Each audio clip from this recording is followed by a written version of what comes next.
Okay. Good evening, visitors. Welcome to the library. Today, today we are continuing The Secret Garden from, I think, chapter 11, which is, I don't remember how many chapters there are, but if I look at like just going by the scroll bar, right? If I just go by the scroll bar for this book, we are about a quarter, not quite a third of the way through the book. So I think we have 2 to 3 streams of this left, possibly maybe 2.5 kind of idea. So we might have like 2 streams in a short stream or something, or whatever. We will evaluate and figure things out as we go. Last time we followed, what was her name? It's Mary, right? I didn't realize this is where the Mary quite contrary thing comes from, but apparently there it was as I was reading in my face. And I guess that's how I literally just remembered her name. I don't even remember the full poem, but here we are. There's being old for you. But yeah, we discovered that Mary was criminally neglected as a young child, dumped on the house servants, who were in actual fact slaves, to essentially be raised by them, to whom she felt it was perfectly normal to sort of slap, beat, order around, abuse, and expect perfectly good attention and care from, despite that. That was interesting. Valana later confessed to me that the version she had was a little more sanitized than the one we're reading, which is fine. Half my brain is like, no, I want to read the original. And the other half of my brain is like, I hate the casual racism that shows up in these books. It shows up incredibly. It is really telling of the times, right? Isn't it? There's either casual racism or sexism, general bigotry. And it's just, this is just how things were. And so obviously that's what you write. You write what you know. And these authors were familiar with that kind of behavior, the way that some people were treated. So that's come through, and I occasionally get upset about that, but that's okay. We're just reading a book. I just feel awkward saying some of the words sometimes, so sometimes I cheat a little bit. It also makes the one I have much shorter. Just why it was going to be shorter. Yeah, that would. Yeah, you mentioned that the last time we read too. It's like, you were expecting this to be possibly a 1 stream. Maybe a 2 streamer, I think you said, at most. I can't imagine it being just 1 stream, even if it was shortened, like, unless there's a lot of really bad stuff later. I know you said like there were some parts in the book you read, the book that I was reading, that just didn't exist. Whole conversations were gone with who's the servant girl now, who comes from the big poor family, who's actually the one buying Mary's, like, the things that she's using to starting to enjoy life. Yeah, anyway, it doesn't matter. It was, most of the start was reduced to maybe 1, maybe 2 pages. Really? Damn. That's a butchering the story. Holy cow. I didn't realize you meant it that much. There you go. That's something. This is basically a different book in that case. This is like, oh no. I am reading the original, and you read the movie script. Yeah. You read the anime adaptation in letter form, I guess. So yeah, there you go. Fully explained. No problems there. The abridged version. Yeah, that's more serious. Yeah.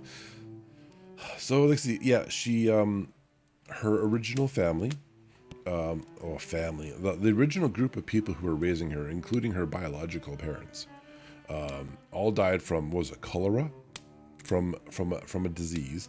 The slaves who didn't die ran away, and she was left in the house alone for like a day or 2, perhaps.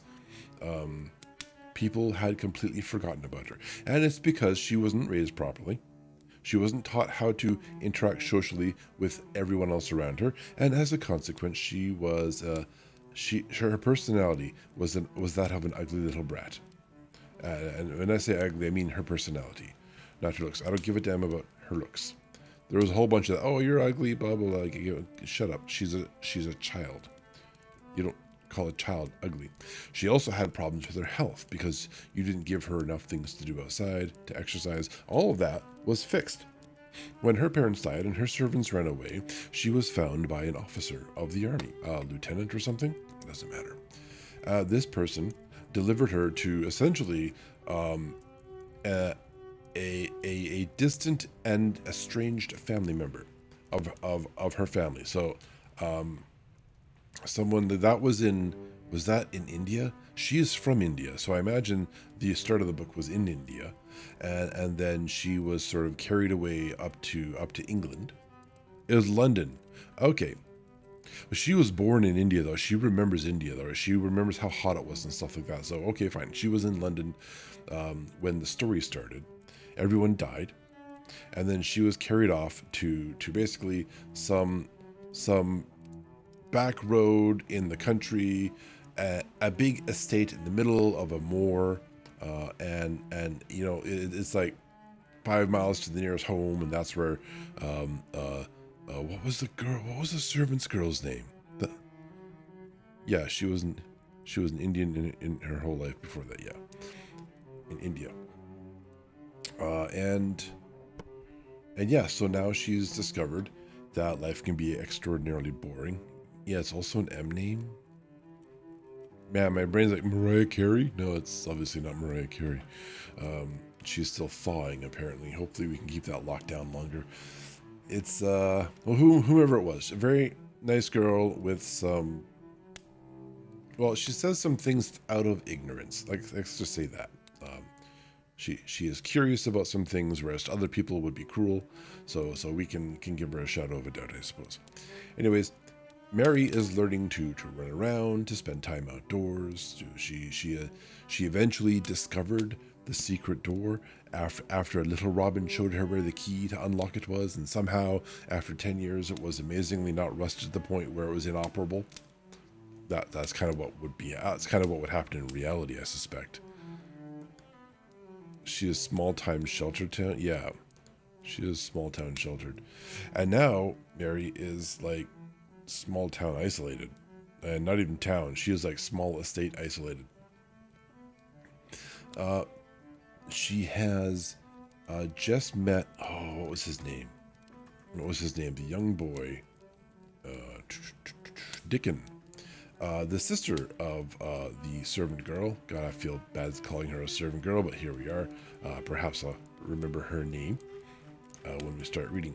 And did she show him the secret garden too? I think she, yeah, the brother. Yeah, Dickon is the brother, and they're getting along. And he is basically Snow White of the animals. The animals love this boy. He is a ranger, a druid, if you will, and he is in tune with nature, and he has an awesome time interacting with them. Was just about to. She was about to take him off to go find the garden. The body was that dream. They looked around. I think he's in there, actually. Yes, it is, she said. It's a secret garden, and I'm the only one in the world who wants it to be alive.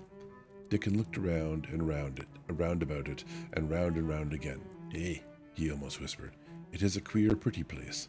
It's like as if a body was in a dream. Yes, so he is inside now.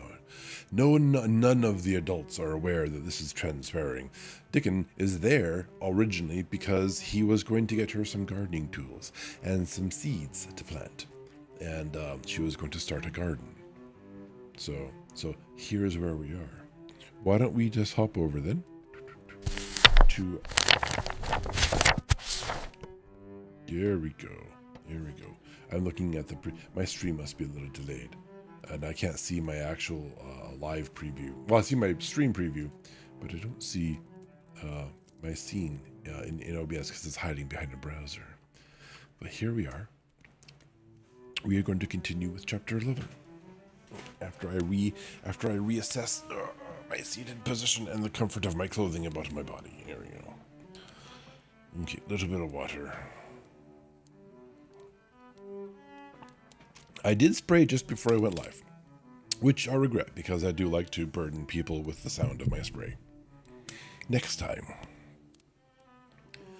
Chapter 11. The Nest of the Missile Thrush. For 2 or 3 minutes he stood looking round him, while Mary watched him, and then he began to walk about softly, even more lightly than Mary had walked the first time she had found herself inside the 4 walls. His eyes seemed to be taking in everything, the gray trees with the gray creepers climbing over them and hanging from their branches, the tangle on the walls and among the grass, the evergreen alcoves and the stone seats, and tall flower urns standing in them. Tall flower urns standing in them. I never thought I'd see this place, he said at last in a whisper. Did you know about it? Asked Mary. She had spoken aloud, and he made a sign to her. We must talk low, he said, or someone will hear us and wonder what's to do in here. Yeah, they'll wonder, why is the closed-off garden with no Ian suddenly talking? Oh, I forgot, said Mary, feeling frightened, and putting her hand quickly against her mouth. Did you know about the garden? She asked again when she had recovered herself. Dickon nodded. Martha told me there was one as no one ever went inside, he answered. Us used to wonder what it was like. He stopped and looked round at the lovely grey tangle about him, and his round eyes looked queerly happy. The nests as'll be here come springtime, he said. It'll be the safest nesting place in England. No one never coming near any tangles of trees and roses to build in. I wonder all the birds on the moor don't build here. Mistress Mary put her hand on his arm again without knowing it. Will there be roses? She whispered. Can you tell? I thought perhaps they were all dead. No, not them. Not all of them, he answered. Look here. He stepped over to the nearest tree, an old one with grey lichen all over its bark, but upon a curtain of tangled sprays and branches. He took a thick knife out of his pocket and opened one of its blades. There's a lot of dead wood as ought to be cut out, he said. And there's a lot of old wood, but it made some new last year. And here's a new bit. And he touched a shoot, which looked brownish green instead of hard, dry gray. Mary touched it herself in an eager, reverent way. That one, she said. Is that one quite alive? Quite? Dickon curved his wide, smiling mouth. It's as wick as you or me. I don't know what that means, he said, and Mary remembered that Martha had told her that wick meant alive or lively. Well, I guess now we know what wick meant. If I had read 20 more words, that would have been just fine. I could have shut up. I'm glad it's wick, she cried out in her whisper. I want them all to be wick. Let us go round the garden and count how many wick ones there are. Like a child who has discovered a new word and just loves the ever-living daylights out of said word. Oh, dear. She quite panted with eagerness, and Dickon was as eager as she was. They went from tree to tree, and from bush to bush. Dickon carried his knife in his hand and showed her things which she thought wonderful. They've run wild, he said, but the strongest ones has fair thrived on it. The delicatest ones has died out, but the others has grown and growed and spread till there's a wonder. See here. And he pulled down a thick, grey, dry-looking branch. A body might think this was dead wood, but I don't believe it is. Down to the root. I'll cut it low and see. He knelt with his knife, cut the lifeless-looking branch through, and not far above the earth. There, he said exultantly, I told thee so. There's green in that wood yet. Look at it. Mary was down on her knees before he spoke, gazing with all her might. When it looks a bit greenish and juicy like that, it's wick, he explained. When the inside is dry and breaks easy, like this here piece I've cut off, it's done for.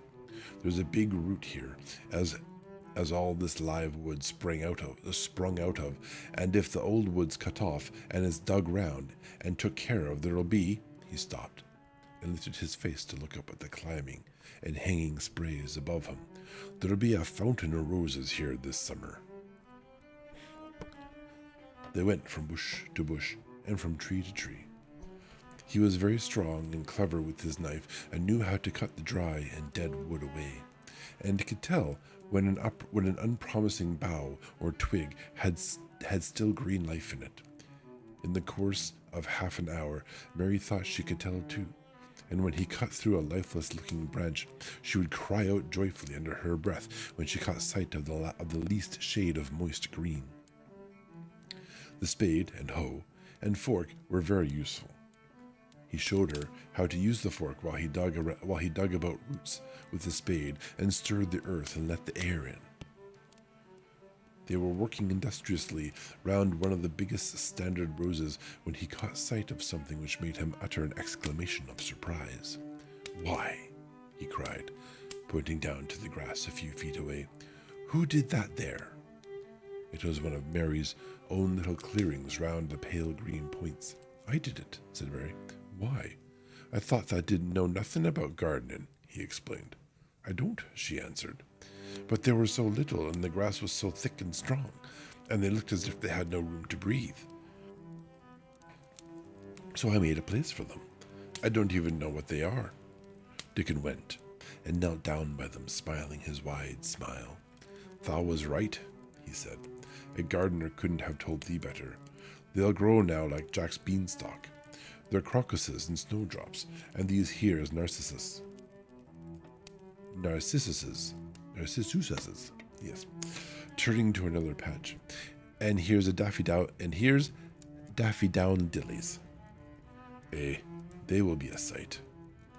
Daffydowndillies. We said this a lot last time too. This word comes up occasionally. What a name for anything. Daffydowndillies. It's basically three words that they just put together. That's what that is. He ran from one clearing to another. "Thou hast done a lot of work for such a little wench," he said, looking over her. Yes, wench, what a complimenting word. No, Valana. It's daffydowndillies. It's not daffodils. That's clearly such a different word. You don't have enough syllables.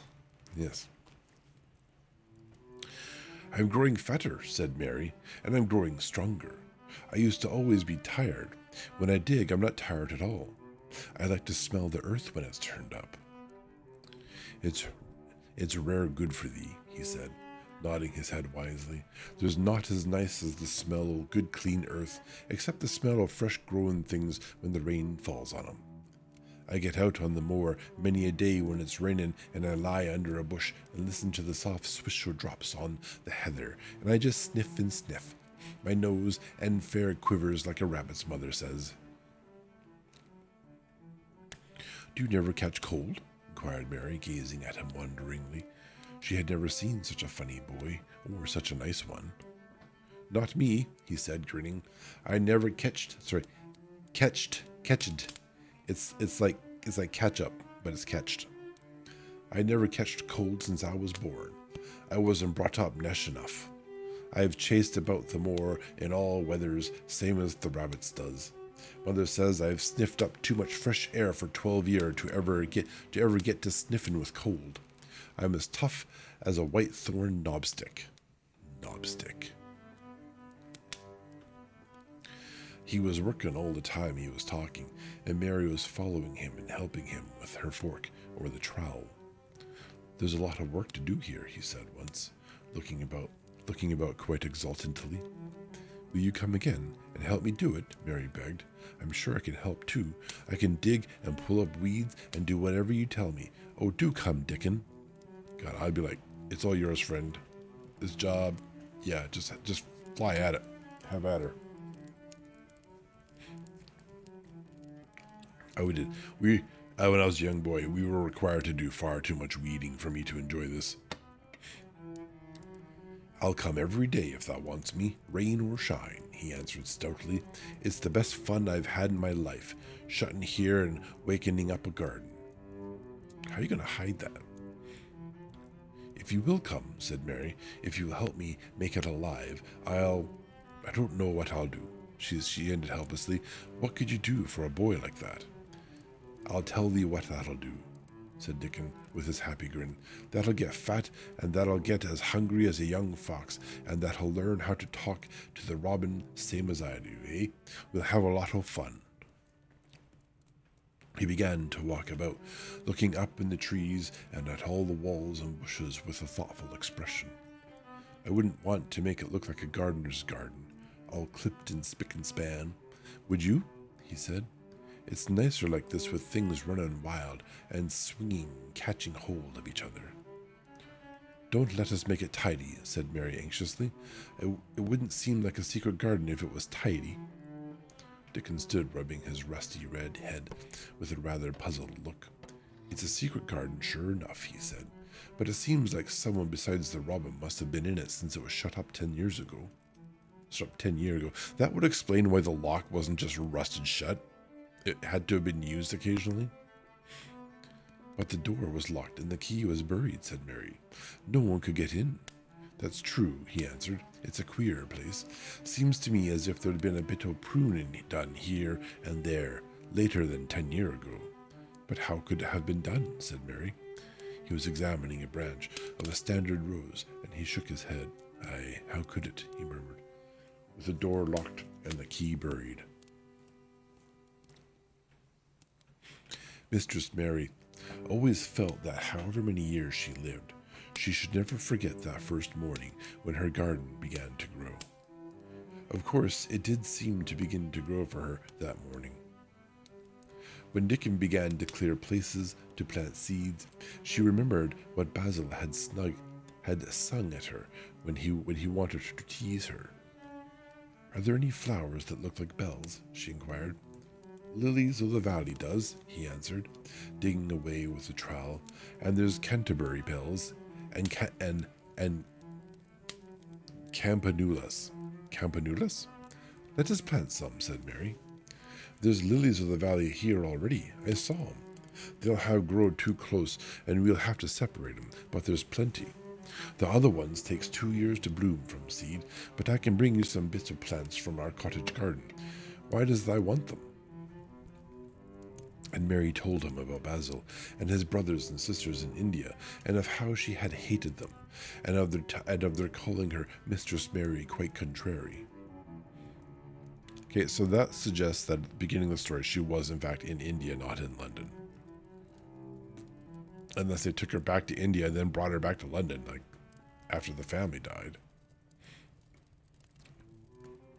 They used to dance round and sing at me. They sang, Mistress Mary, quite contrary, how does your garden grow?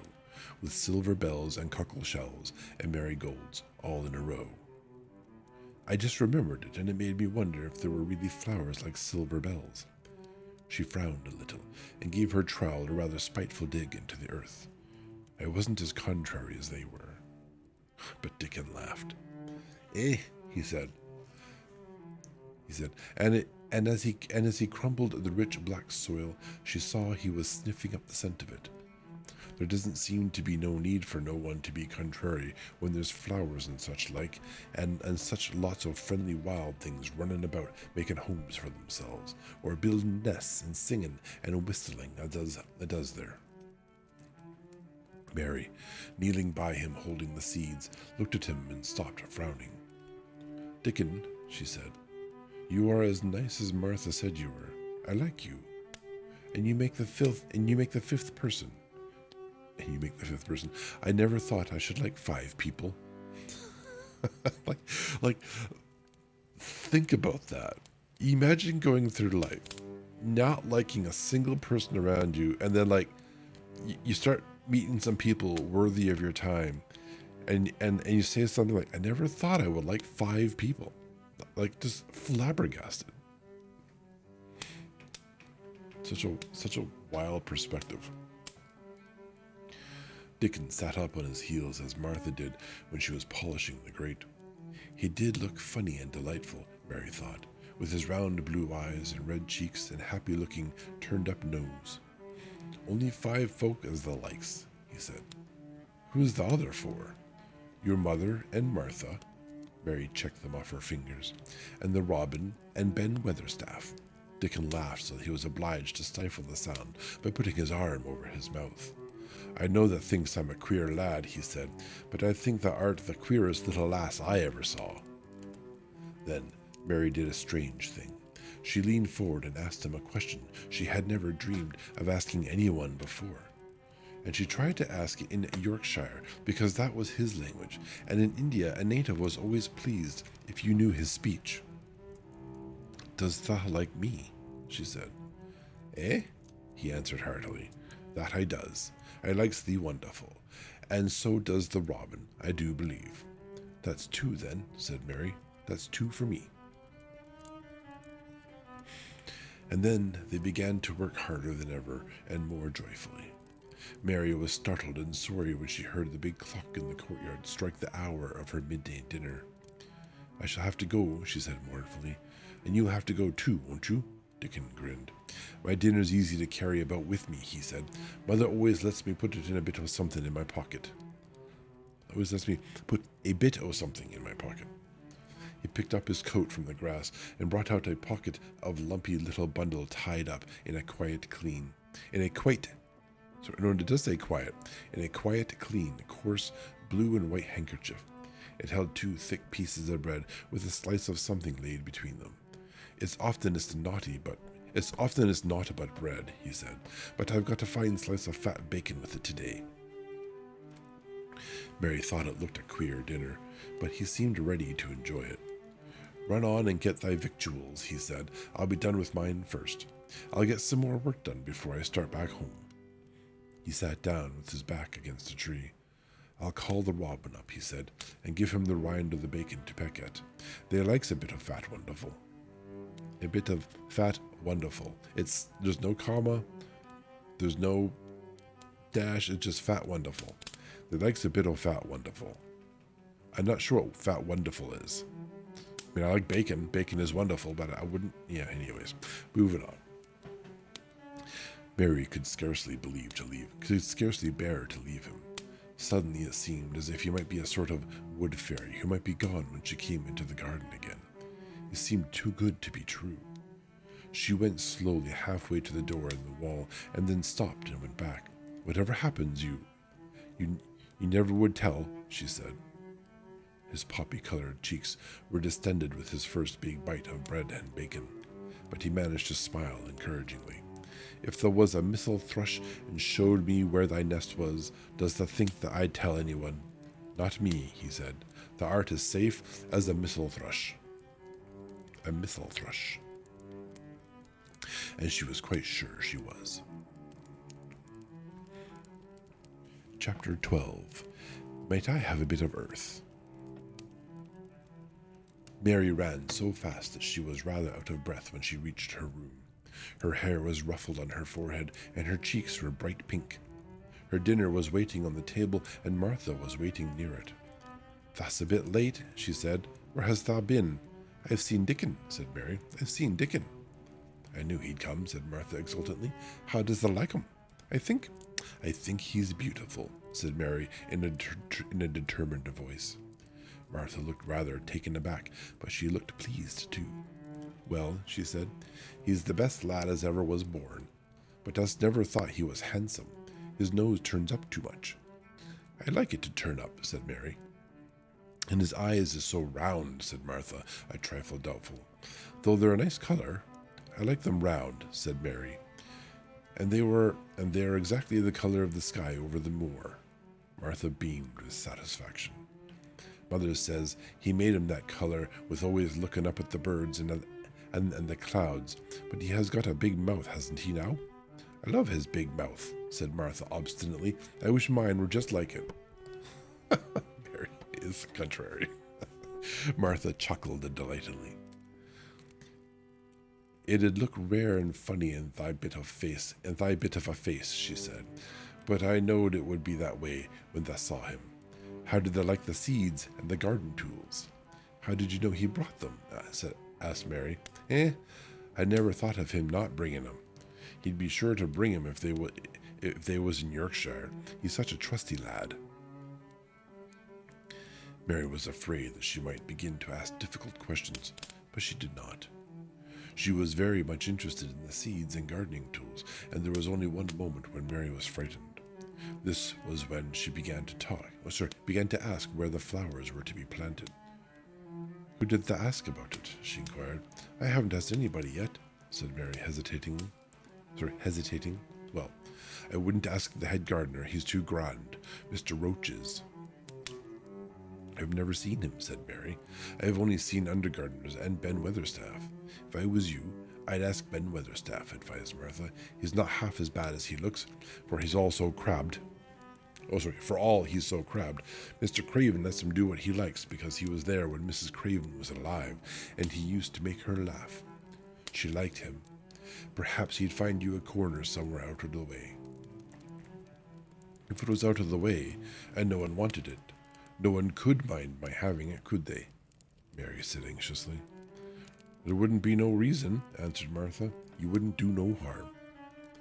Mary ate her dinner as quickly as she could, and when she rose from the table, she was going to run to her room to put her hat on again. But Martha stopped her. I've got something to tell you, she said. I thought I'd let you eat your dinner first. Mr. Craven came back this morning, and I think he wants to see you. Mary turned quite pale. Oh, she said. Why? Why? He didn't want to see me when I came. I heard Pitcher say he didn't. Well, Martha explained. Mrs. Medlock says it's because of Mother. She was walking to Thwaite village and she met him. She'd never spoke to him before, but Mrs. Craven had been to our cottage 2 or 3 times.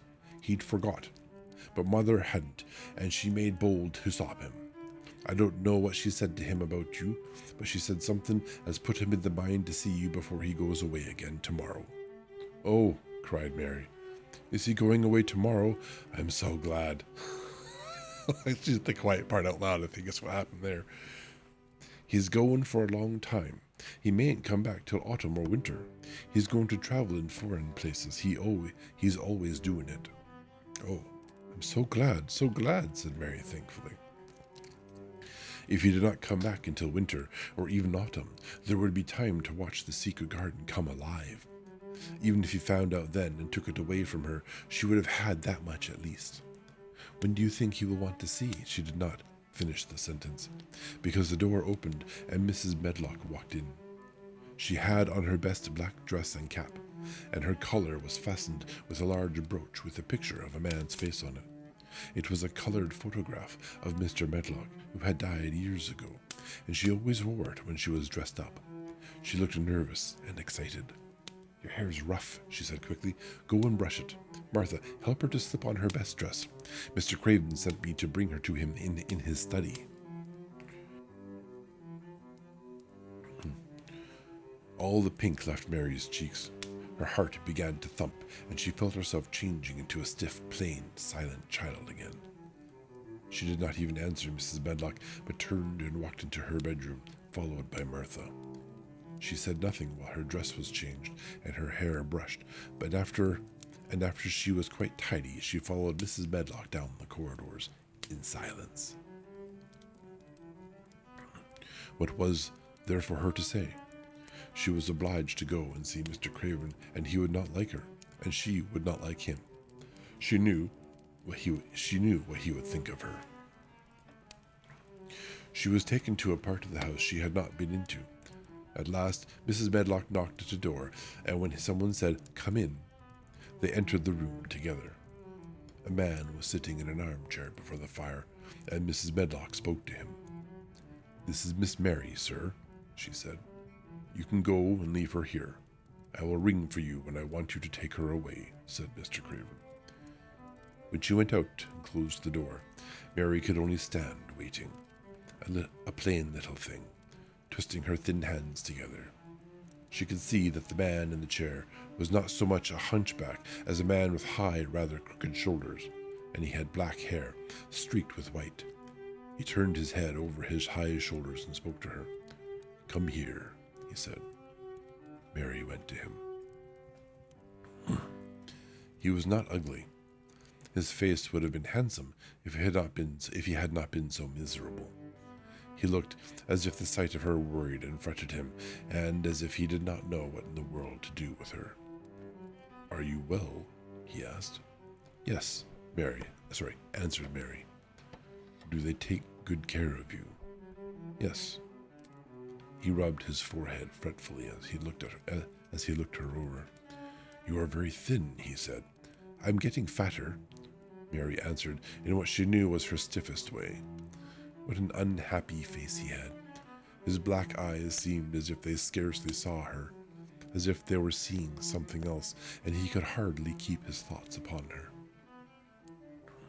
"I forgot you," he said. "How could I remember you? I intended to send you to a governess or a nurse or someone of that sort, but I forgot." "Please," began Mary. "Please," and the lump in her throat choked her. "What do you want to say?" he inquired. I am too big for a nurse," said Mary, "and please don't make me have a governess yet." He rubbed his forehead again and stared at her. "That was what the Sobry woman said," he muttered absent-mindedly. Then Mary gathered a scrap of courage. Is she Martha's mother?" she stammered. "Yes, I think so," he replied. "She knows about children," said Mary. "She has 12, she knows." He seemed to rouse himself. "What do you want to do?" "I want to play out of doors," Mary answered, hoping that her voice did not tremble. "I never liked it in India. It makes me hungry here, and I'm getting fatter." He was watching her. "Mrs. Sobury said it would do you good. Perhaps it will," he said. "She thought you had better get stronger before you had a governess." "It makes me feel strong when I play and the wind comes over the moor," argued Mary. "Where do you play?" he asked next. "Everywhere," gasped Mary. "Martha's mother sent me a skipping rope. I skip and run, and I look about to see if things are beginning to stick up out of the earth. I don't do any harm." "Don't look so frightened," he said in a worried voice. "You could not do any harm. A child like you. You may do what you like." Mary put her hand up to her throat because she was afraid he might see the excited lump which she felt jump into it. She came a step nearer to him. "May I?" she said tremulously. Her anxious little face seemed to worry him more than ever. "Don't look so frightened," he exclaimed. "Of course you may. I am your guardian, though I am a poor one for any child. I cannot give you time or attention. I am too ill and wretched and distracted, but I wish you to be happy and comfortable.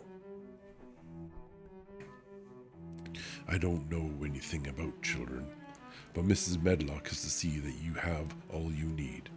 I sent for you today because Mrs. Sobury said I ought to see you. Her daughter had talked about you.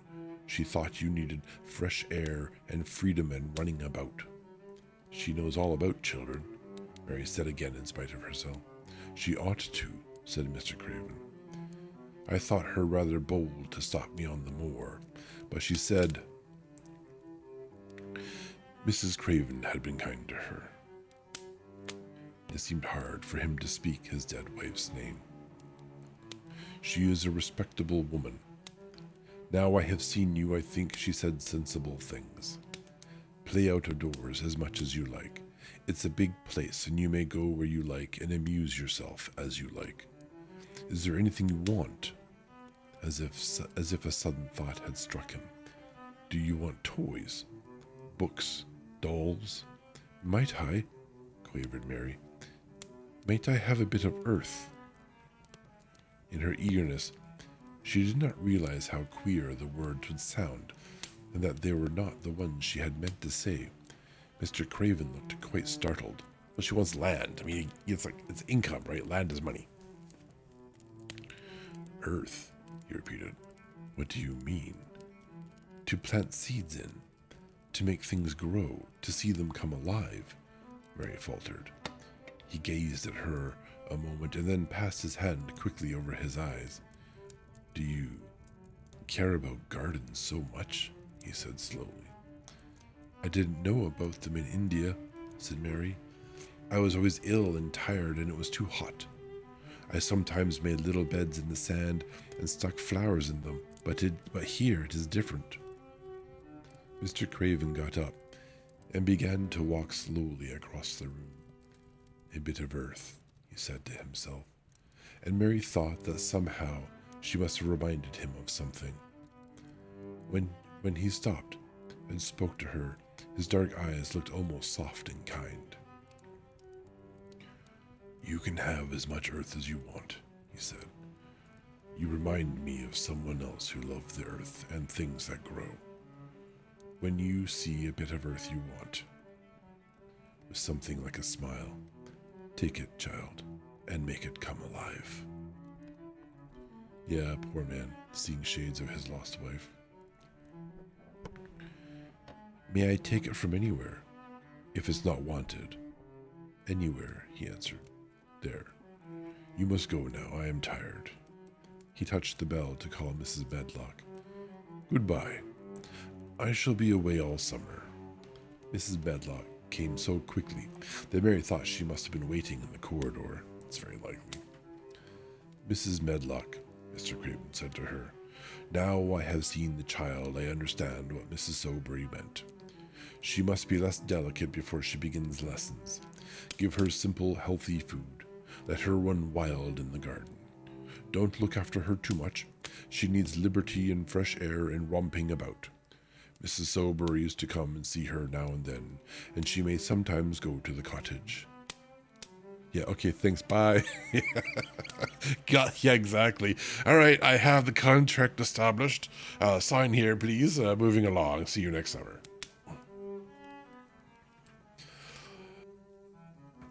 Mrs. Medlock looked pleased. She was relieved to hear that she need not look after Mary too much. She had felt her a tiresome charge, and had indeed seen as little of her as she dared. In addition to this, she was fond of Martha's mother. Thank you, sir, she said. Susan Soberry and me went to school together, and she's as sensible and good-hearted a woman as you'd find in a day's walk. I never had any children myself, and she's had 12. So you've had an average of 6 each is what I'm hearing. And there never was healthier or better ones. Except they don't get enough food. Did you forget the part where they maybe go feed them if you like them so much? Miss Mary can get no harm from them. I'd always take Susan Soberry's advice about children myself. She's what you might call healthy-minded, if you understand me. I understand, Mr. Craven answered. Take Miss Mary away now and send Pitcher to me. When Mrs. Medlock left her at the end of her own corridor, Mary flew back to her room. She found Martha waiting there.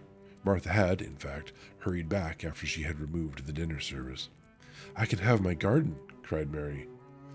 I may have it where I like. I am not going to have a governess for a long time. Your mother is coming to see me, and I may go to your cottage. He says a little girl like me should not do any harm, and I may do what I like, anywhere. Oh, God, yeah, maybe pay Martha more. Yeah. Oh, come on, she's making, the minimum wage. It should be enough, right? He probably doesn't even know what she pays her. Eh? Martha said delightedly. That was nice of him, wasn't it? Martha, said Mary solemnly. He is really a nice man. Only his face is so miserable, and his forehead is all drawn together. She ran as quickly as she could to the garden. She had been away so much longer than she had thought she should, and she knew Dickon would have to set out early on his 5-mile walk. When she slipped through the door under the ivy, she saw he was not working where she had left him. The gardening tools were laid together under a tree. She ran to them, looking all around the place, but there was no Dickon to be seen.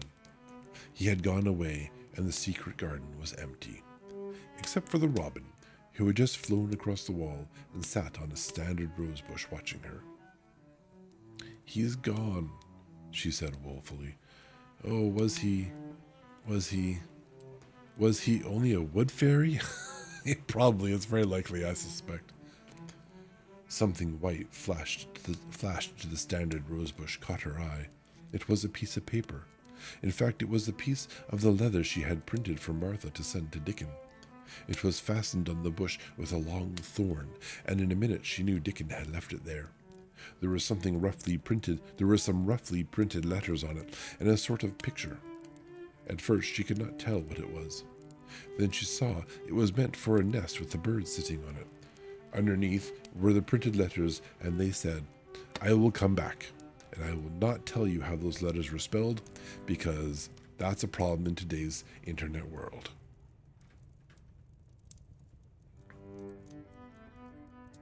We do seem to have ads coming. They're a couple minutes away. It's just hilarious. They were, let's just say the young lad doesn't exactly know how to spell.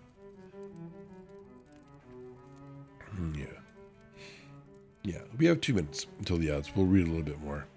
He ain't got no book learnings, no he don't. Okay. Chapter 13. I am Colin.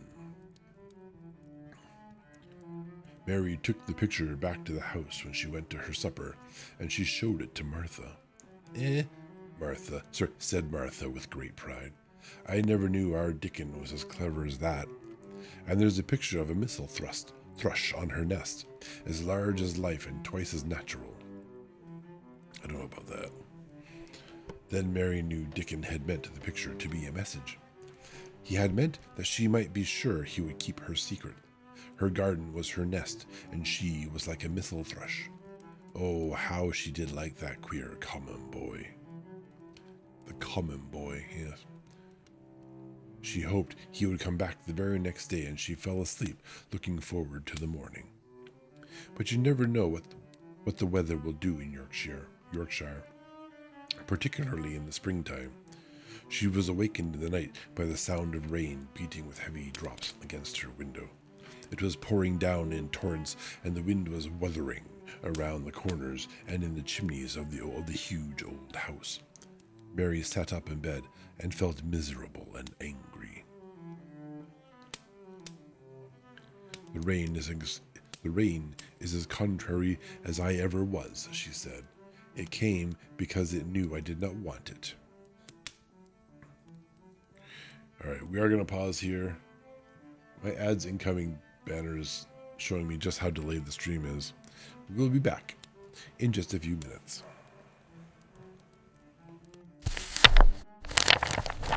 Okay. That should be just about done. There we are. Welcome back, everybody.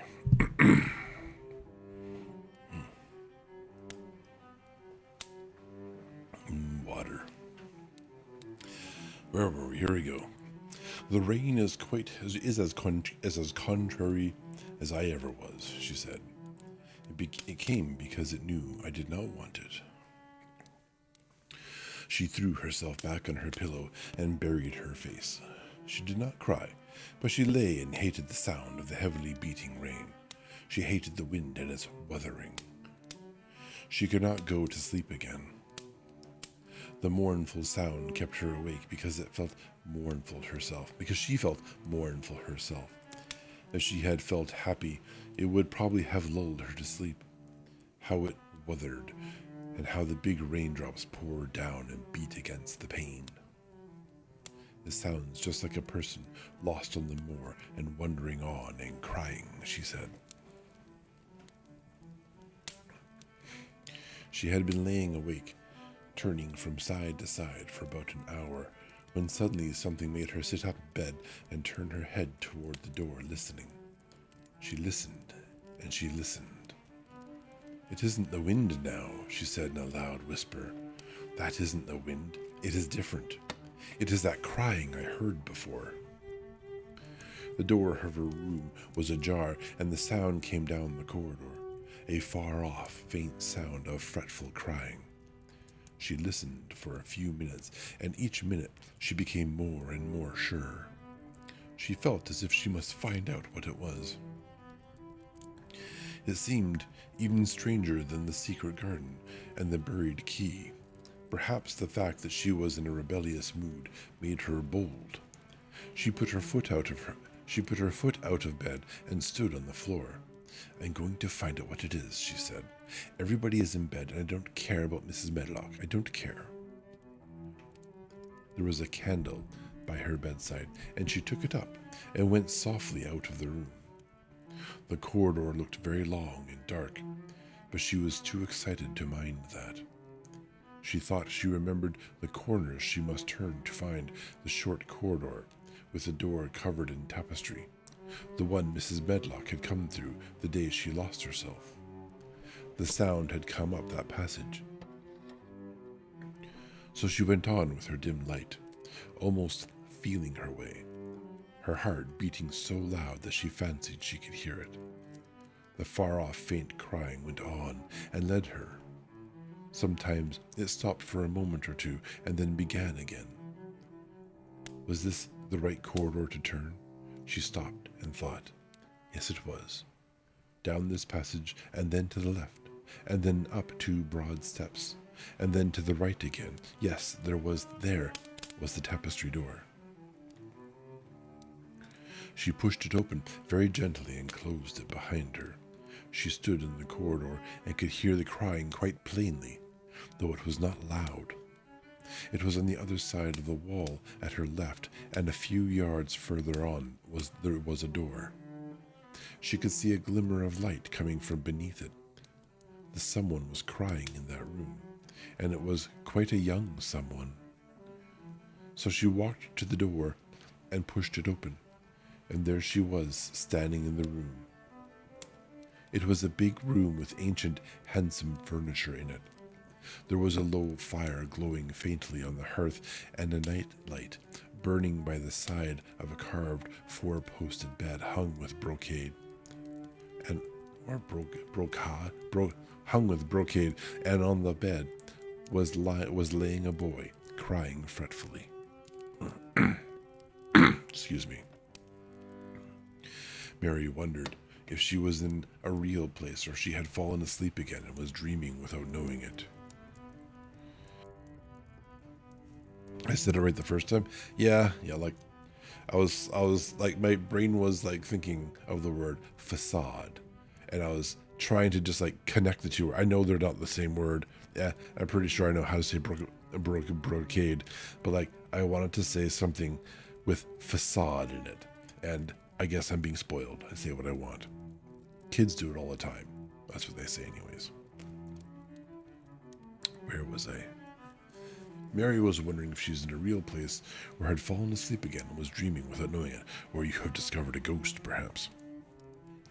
The boy had a sharp, delicate face, the color of ivory, and he seemed to have eyes too big for it. He had also a lot of hair which tumbled over his forehead in heavy locks and made his thin face seem smaller. He looked like a boy who had been ill, but he was crying more as if he were tired and cross than as if he were in pain. Mary stood near the door with her candle in her hand, holding her breath. Then she crept across the room, and as she drew near, the light attracted the boy's attention, and he turned his head on his pillow and stared at her, his gray eyes opening so wide that they seemed immense. Who are you? Are you a ghost? Who are? Oh, okay, sorry. There's a picture insert here with like the caption, "Who are you? Are you a ghost?" And then that's literally the next line. So, who are you? He said at last in a half-frightened whisper. Are you a ghost? No, I am not. Mary answered. No, I am not. Mary answered, her own whisper sounding half-frightened. Are you one? That's hilarious. He stared and stared and stared. Mary could not help noticing what strange eyes he had. They were agate gray, and they looked too big for his face because they had black lashes all round them. No, he replied, after waiting a moment or so. I am Colin. Who is Colin? She faltered. I am Colin Craven. Who are you? I am Mary Lennox. Mr. Craven is my uncle. He is my father, said the boy. Your father, gasped Mary. No one ever told me he had a boy. Why didn't they? Come here, he said, still keeping his strange eyes fixed on her with an anxious expression. She came close to the bed, and he put out his hand and touched her. You are real, aren't you? He said. I have such real dreams very often. You might be one of them. Mary had slipped on a wooden wrapper before she left her room. A woolen wrapper before she left her room, and she put a piece of it between his fingers. Rub that and see how thick and warm it is, she said. I will pinch you a little if you like, to show you how real I am. For a minute, I thought you might be a dream too. Where did you come from? He asked. From my own room. The wind weathered, so I couldn't go to sleep, and I heard someone crying and wanted to find out who it was. What were you crying for? Because I couldn't go to sleep either, and my head ached. Tell me your name again. Mary Lennox. Did no one ever tell you I had come to live here? He was still fingering the fold of her wrapper, but he began to look a little more as if he believed in her reality. No, he answered. They daren't. Why? Asked Mary. Because I should have been afraid you would see me. I won't let people see me and talk me over. Why? Mary asked again, feeling more mystified every moment. Because I am like this always, ill and having to lie down. My father won't let people talk me over either. And the servants are not allowed to speak about me. If I live, I may be a hunchback, but if I shan't live, my father hates to think I may be like him. If I live, I may be a hunchback, but I shan't live. My father hates to think I may be like him. Okay, that's more in line with where the periods are. Oh, what a queer house this is, Mary said. What a queer house. Everything is a kind of secret. Rooms are locked up and gardens are locked up and you. Have you been locked up? No, I stay in this room because I don't want to be moved out of it. It tires me too much. Does your father come and see you? Mary ventured. Sometimes, generally when I am asleep. He doesn't want to see me. Why? Mary could not help asking again. A sort of angry shadow passed over the boy's face. My mother died when I was born, and it makes him wretched to look at me. He thinks I don't know, but I've heard people talking.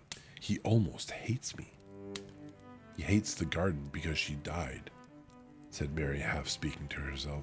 What garden? The boy asked. Oh, just a garden she used to like, Mary stammered. Have you been here always? Nearly always. Sometimes I have been taken to places at the seaside, but I won't stay because people stare at me. I used to wear an iron thing to keep my back straight, but a grand doctor came from London to see me and said it was stupid. He told them to take it off and keep me out in the fresh air. I hate fresh air, and I don't want to go out. I didn't when I first came here, said Mary. Why do you keep looking at me like that? Because of the dreams. Because of the dreams that are so real, he answered rather fretfully. Sometimes when I open my eyes, I don't believe I am awake. We're both awake, said Mary. She glanced round the room with its high ceiling and shadowy corners and dim firelight. It looks quite like a dream, and it's the middle of the night, and everybody in the house is asleep, everybody but us. We are wide awake. I don't want it to be a dream, said the boy restlessly. Mary thought of something all at once. If you don't like people to see you, she began. Do you want me to go away? He still held the fold of her wrapper, and he gave it a little pull. No, he said. I should be sure you were a dream if you went. If you are real, sit down on that big footstool and talk. I want to hear about you. Mary put down her candle on the table near the bed and sat down on the cushioned stool. She did not want to go away at all. She wanted to stay in the mysterious, hidden-away room and talk to the mysterious boy. What do you want me to tell you? She said. He wanted to know how long she had been at Misselthwaite. He wanted to know which corridor her room was on. He wanted to know what she had been doing, if she disliked the moor as he disliked it, where she had lived before she came to Yorkshire. She answered all these questions and many more, and he lay back on his pillow and listened. He made her tell him a great deal about India and about her voyage across the ocean. She found out that because he had been an invalid when he had not learned things as other children had. So she found out that because he had been an invalid, he had not learned things as other children had. One of his nurses had taught him to read when he was quite little, and he was always reading and looking at pictures in splendid books. Though his father rarely saw him when he was awake, he was given all sorts of wonderful things to amuse himself with. He never seemed to have been amused, however. He could have anything he asked for, and he was never made to do anything he did not like to do. Everyone is obliged to do what pleases me, he said indifferently. It makes me ill to be angry. No one believes I shall live to grow up. He said it as if he was so accustomed to the idea that it had ceased to matter to him at all. He seemed to like the sound of Mary's voice. As she went on talking, he listened in a drowsy, interested way. Once or twice she wondered if he were not gradually falling into a doze, but at last he asked a question which opened up a new subject. "How old are you?" he asked. "I am 10, answered Mary, forgetting herself for the moment, "and so are you." "How do you know that?" he demanded in a surprised voice. "Because when you were born, the garden door was locked and the key was buried, and it has been locked for 10 years. Colin half sat up, turning toward her, leaning on his elbows. What garden door was locked? Who did it? Where was the key buried?"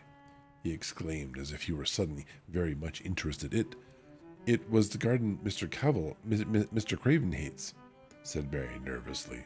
"He locked the door. No one knew where he buried the key." "What sort of garden is it?" Colin persisted eagerly. "No one has been allowed to go into it for 10 years, was Mary's careful answer. It was too late to be careful. He was too much like herself. He, too, had nothing to think about, and the idea of a hidden garden attracted him as it had attracted her. He asked question after question. Where was it? Had she ever looked for the door? Had she never asked the gardeners? "They won't talk about it," said Mary. "I think they have been told not to answer questions." "I would make them," said Colin. "Could you?" Mary faltered, beginning to feel frightened. "If you could make people answer questions, who knew what might happen?" "Everyone is obliged to please me. I told you that," he said. "If I were to live, this place would sometime belong to me. They all know that. I would make them tell me." Mary had not known that she herself had been spoiled, but she could see quite plainly that this mysterious boy had been. He thought that the whole world belonged to him. How peculiar he was, and how coolly he spoke of not living.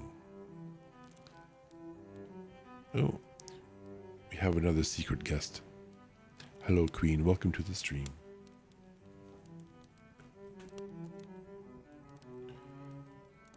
Do you think you won't live?" she asked, partly because she was curious and partly in hope of making him forget the garden.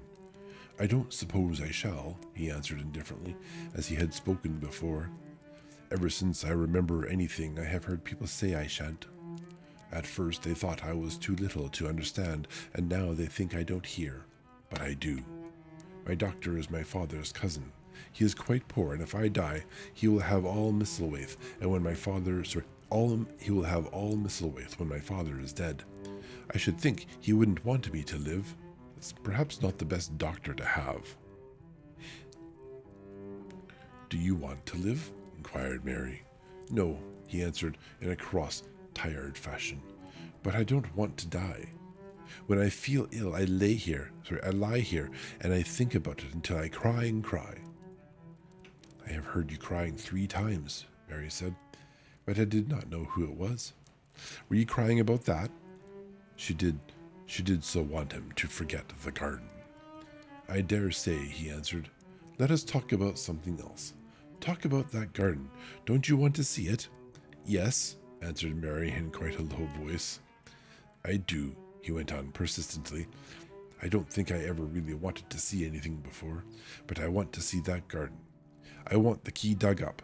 I want the door unlocked. I would let them take me there in my chair. That would be getting fresh air. I am going to make them open the door." He had become quite excited, and his strange eyes began to shine like stars and looked more immense than ever. "They have to please me," he said. "I will make them take me there, and I will let you go too." Mary's hands clutched each other. Everything would be spoiled, everything. Dickon would never come back. She would never again feel like a missile thrush with a safe hidden nest. "Oh, don't do that," she cried out. He stared, as if he thought she had gone crazy. "Why?" he exclaimed. "You said you wanted to see it." "I do," she answered, almost with a sob in her throat. "But if you make them open the door and take you in like that, it will never be a secret again." He leaned still farther forward. "A secret?" he said. "What do you mean? Tell me." Mary's words almost tumbled over one another. You see, she panted. If no one knows but ourselves, if there was a door, hidden somewhere under the ivy, if there was, and we could find it, and if we could slip through it together and shut it behind us, and no one knew anyone was inside, and we called it our garden, and pretended that we were missile thrushes, and it was our nest, and if we played there almost every day, and dug and planted seeds, and made it all come alive. Is it dead? He interrupted her. It soon will be if no one cares for it, she went on. The bulbs will live, but the roses. He stopped her again, as excited as she was herself. What are bulbs? He put in quickly. They're daffodils and lilies and snowdrops. They're working in the earth now, pushing up pale green points, because the spring is coming. Is the spring coming? He said. What is it like? You don't see it in rooms if you're ill. He's like distractible, but also like a dog with a bone, I think. It is the sun shining on the rain, and the rain falling on the sunshine, and things pushing up and working under the earth, said Mary. If the garden was a secret, and we could get into it, we could watch the things grow bigger every day, and see how many roses are alive. Don't you see? Oh, don't you see how much nicer it would be if it was a secret? He dropped back on his pillow and lay there with an odd expression on his face. I never had a secret, he said. Except that one about not living to grow up. They don't know I know that, so it is a sort of a secret, but I like this kind better. If you won't make them take you to the garden, pleaded Mary, perhaps. I feel almost sure I can find out how to get in sometime. And then, if the doctor wants you to go out in your chair, and if you can always do what you want to do, perhaps we might find some boy who would push you, and we could go alone, and it would always be a secret garden. I should like that, he said very slowly, his eyes looking dreamy. I should like that. I should not mind fresh air in a secret garden. Mary began to recover her breath and feel safer because the idea of keeping the secret seemed to please him. She felt almost sure that if she kept on talking and could make him see the garden in his mind as she had seen it, he would like it so much that he could not bear to think that everybody might tramp into it when they chose. I'll tell you what I think it would be like if we could go into it, she said. It has been shut up so long, things have grown into a tangle, perhaps. He lay quite still and listened while she went on talking about the roses which might have clambered from tree to tree and hung down, about the many birds which might have built their nests there because it was so safe. And then she told him about the robin and Ben Weatherstaff, and there was so much to tell about the robin, and it was so easy and safe to talk about it that she ceased to feel afraid. The robin pleased him so much that he smiled until he looked almost beautiful. And at first Mary had thought he was even plainer than herself, with his big eyes and heavy locks of hair. I did not know birds could be like that, he said. But if you stay in a room, you never see things. What a lot of things you know. I feel as if you had been inside that garden. She did not know what to say, so she did not say anything. He evidently did not expect an answer, and in the next moment he gave her a surprise. I am going to let you look at something, he said. Do you see that rose-colored silk curtain hanging on the wall over the mantelpiece? Mary had not noticed it before, but she looked up and saw it. It was a curtain of soft silk hanging over what seemed to be some picture. Yes, she answered. There's a cord hanging from it, said Cullen. Go and pull it. Mary got up, much mystified, and found the cord. When she pulled it, the silk curtain ran back on rings, and when it ran back, it uncovered a picture. It was a picture of a girl with a laughing face. She had bright hair tied up with a blue ribbon, and her gay, lovely eyes were exactly like Cullen's unhappy ones, agate gray, and looking twice as big as they really were because of the black lashes all round them. She is my mother, said Cullen complainingly. I don't see why she died. Sometimes I hate her for doing it. How queer, said Mary. If she had lived, I believe I should not have been ill always, he grumbled. I dare say I should have lived too. And my father would not have hated to look at me. I dare say I should have had a strong back. Draw the curtain again. Mary did as she was told, and returned to her footstool. She is much prettier than you, she said. But her eyes are just like yours. At least they are the same shape and color. Why is the curtain drawn over her? He moved uncomfortably. I made them do it, he said. Sometimes I don't like to see her looking at me. She smiles too much when I am ill and miserable. Besides, she is mine and I don't want everyone to see her. There were a few moments of silence, and then Mary spoke. What would Mrs. Medlock do if she found out I had been here, she inquired. She would do as I told her to do, he answered, and I should tell her that I wanted you to come here and talk to me every day. I am glad you came. So am I, said Mary. I will come as often as I can, but, she hesitated, I shall have to look every day for the garden door. Yes, you must, said Cullen, and you can tell me about it afterward. He lay thinking a few minutes, as he had done before, and then spoke again. I think you shall be a secret too, he said. I will not tell them until they find out.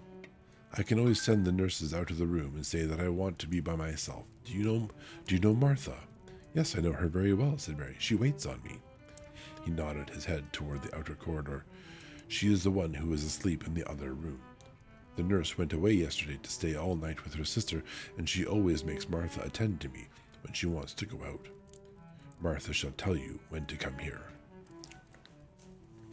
Then Mary understood Martha's troubled look when she had asked questions about the crying. Martha knew about you all the time, she said. Yes, she often attends to me. The nurse likes to get away from me, and then Martha comes. The children are such delights in this story. Everyone loves to take care of them. I have been here a long time, said Mary. Shall I go away now? Your eyes look sleepy. I wish I could go to sleep before you leave me, he said rather shyly. Shut your eyes, said Mary, drawing her footstool closer. And I will do what my ayah used to do in India. I will pat your hand and stroke it and sing something quite low. I should like that, perhaps, he said drowsily. Somehow she was sorry for him and did not want him to lie awake. So she leaned against the bed and began to stroke and pat his hand and sing a very low little chanting song in Hindustani. That is nice, he said more drowsily still, and she went on chanting and stroking. But when she looked at him again, his black lashes were lying close against his cheeks, where his eyes were shut, and he was fast asleep. So she got up softly, took her candle, and crept away without making a sound. Pay Martha more? Yeah, Martha deserves more. She keeps getting the short end of the stick, apparently. Sorry, standing up, adjusting myself, reacquainting myself with comfort.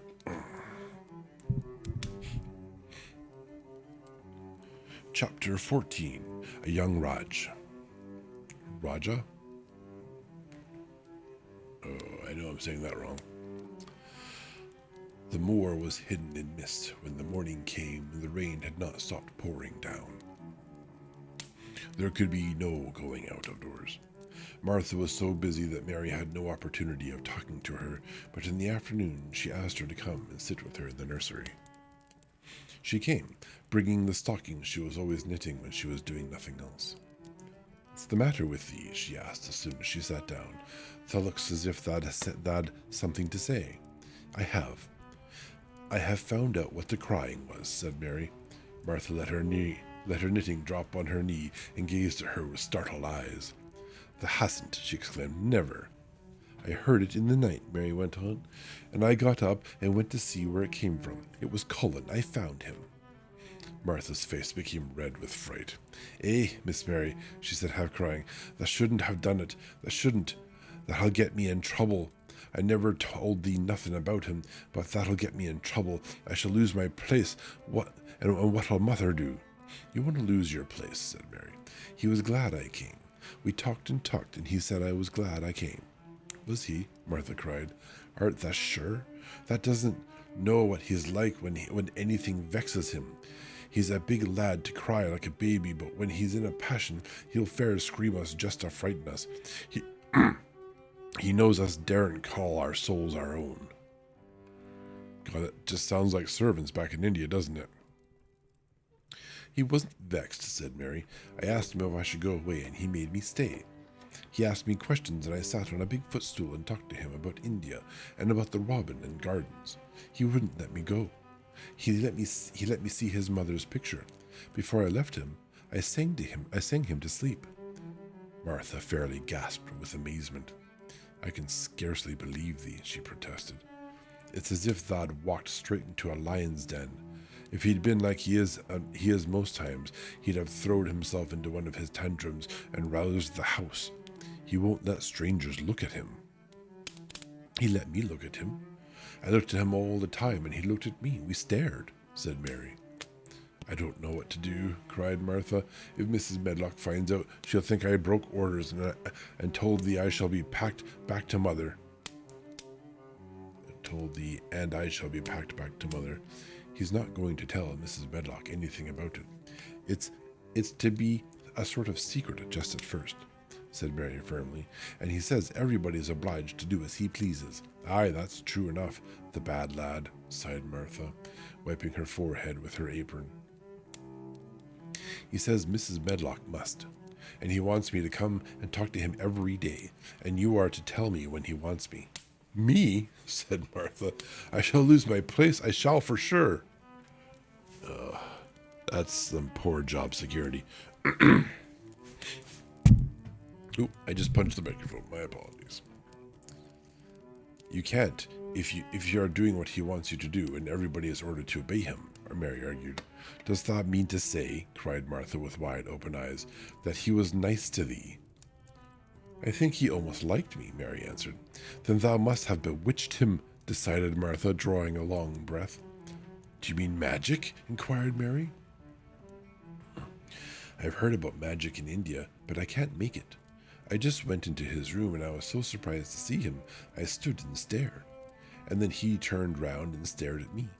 And he thought I was a ghost or a dream, and I thought perhaps he was. And it was so queer being there alone together in the middle of the night and not knowing about each other. And we began to ask each other questions.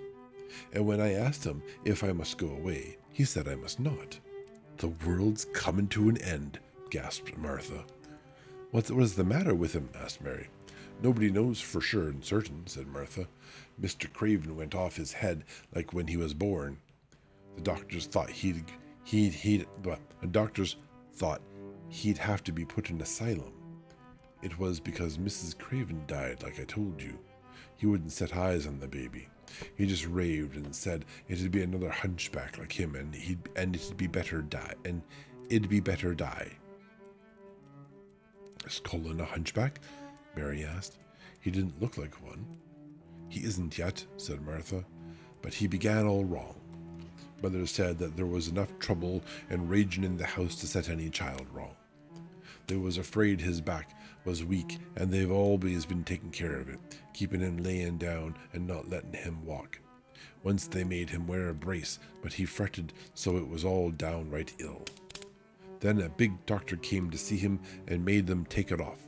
He talked to the other doctor quite rough, in a polite way. He said there'd been too much medicine and too much letting him have his own way. I think he's a very spoiled boy, said Mary. He's the worst young nowt he as ever was, said Martha. I won't say as he hasn't been ill a good bit. He's had coughs and colds that's nearly killed him 2 or 3 times. Once he had rheumatic fever, and once he had typhoid. Mrs. Medlock did get a fright then. He'd been out of his head, and she was talking to the nurse, thinking he didn't know a nothing. And she said, he'll die this time, sure enough, and best thing for him and for everybody. And she looked at him, and there was this, and there he was, with his big eyes open, staring at her as sensible as she was herself. She didn't know what had happened, but he just stared at her and says, you give me some water and stop talking. Do you think he will die? Asked Mary. Mother says there's no reason why any child should live that gets no fresh air and doesn't do nothing but lie on his back and read picture books and take medicine. He's weak and hates the trouble of being taken to outdoors, and he gets cold so easy he says it makes him ill. Mary sat and looked at the fire. I wonder, she said slowly, if it would not do him good to go out into a garden and watch things growing. It did me good. One of the worst fits he ever had, said Martha, was one time they took him out where the roses is by the fountain. He'd been reading in a paper about people getting something he called rose cold, and he began to sneeze and said he'd got it, and then a new gardener, as didn't know the rules, passed by and looked at him curious. He threw himself into a passion and said he'd looked at him because he was going to be a hunchback. He cried himself into a fever and was ill all night. I didn't know you could cry yourself into a fever. If he ever gets angry at me, I'll never go and see him again, said Mary. He'll have thee if he wants thee, said Martha. That may as well know as that at the start. Very soon afterward, a bell rang and she rolled up her knitting. I dare say the nurse wants me to stay with him a bit, she said. I hope he's in a good temper. She was out of the room about 10 minutes, and then she came back with a puzzled expression. Well, tha has bewitched him, she said. He's up on his sofa with his picture books. He's told the nurse to stay away until 6 o'clock. I am to wait in the next room. The minute she was gone, he called me to him and says, I want Mary Lennox to come and talk to me. And remember, you're not to tell anyone. You'd better go as quick as you can. Mary was quite willing to go quickly. She did not want to see Colin as much as she wanted to see Dickon, but she wanted to see him very much. There was a bright fire on the hearth when she entered his room, and in the daylight she saw it was a very, very beautiful room indeed. There were rich colors in the rugs and hangings, and pictures and books on the walls, which made it look glowing and comfortable even in spite of the grey sky and falling rain. Colin looked rather like a picture himself. He was wrapped in a velvet dressing gown and sat against a big brocaded cushion. He had a red spot on each cheek. Come in, he said. I've been thinking about you all morning. I've been thinking about you too, answered Mary. You don't know how frightened Martha is. She says Mrs. Medlock will think she told me about you, and then she will be sent away. He frowned. Go and tell her to come here, he said. She's in the next room. Mary went and brought her back. Poor Martha was shaking in her shoes. Colin was still frowning. Have you to do what I please, or have you not? He demanded. Hang on a minute. Have you to do what I please, or have you not? He demanded. Oh, so do you have to do what I want or not yet? I have to do what you please, sir, Martha faltered, turning quite red. Has Mrs. Medlock to do what I please? Everybody has, sir, said Martha. Well then, if I order you to bring Miss Mary to me, how can Medlock send you away if she finds out? Please don't let her, sir, pleaded Martha. I'll send her away if she dares to say a word about such a thing, said Master Craven grandly. She wouldn't like that, I can tell you. Thank you, sir, bobbing a curtsy. I want to do my duty, sir. What I want is your duty, said Colin more grandly still. I'll take care of you. Now go away. Thank you very much. Piss off. When the door closed behind Martha, Colin found Mistress Mary gazing at him as if he had set her wondering. "Why do you look at me like that?" he asked her. "What are you thinking about?" "I am thinking about two things." "What are they? Sit down and tell me." "This is the first one," said Mary, seating herself on the big stool. "Once in India, I saw a boy who was a Raj. A Raja. It's R-A-J. I don't know how to pronounce it. I'm going to look this one up. Copy and paste. I want to know how to say this word. No, let's go. Let's say definition.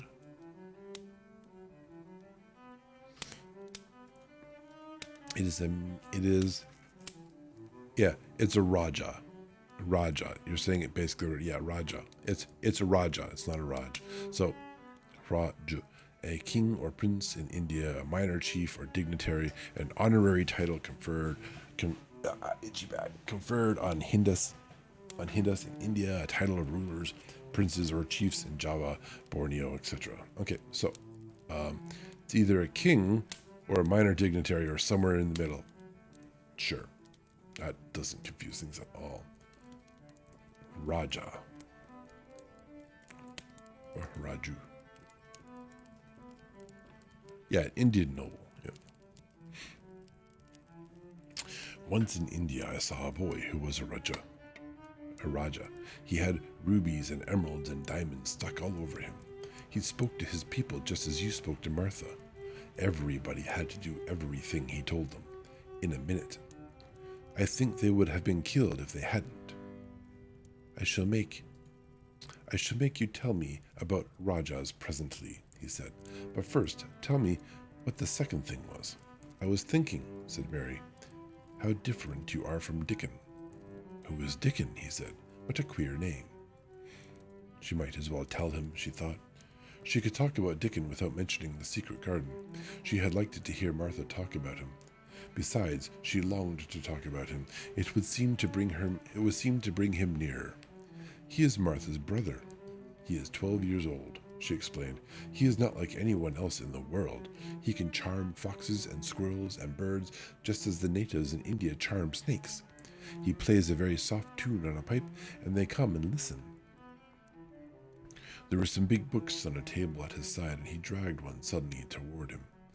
There is a picture of a snake charmer in this, he exclaimed. Come and look at it. The book was a beautiful one, with superb colored illustrations, and he turned to one of them. Can he do that? He asked eagerly. He played on his pipe, and they listened, Mary explained, but he doesn't call it magic. He says it's because he lives in the moor so much, and he knows their ways. He says he feels sometimes as if he was a bird or a rabbit himself. He likes them so.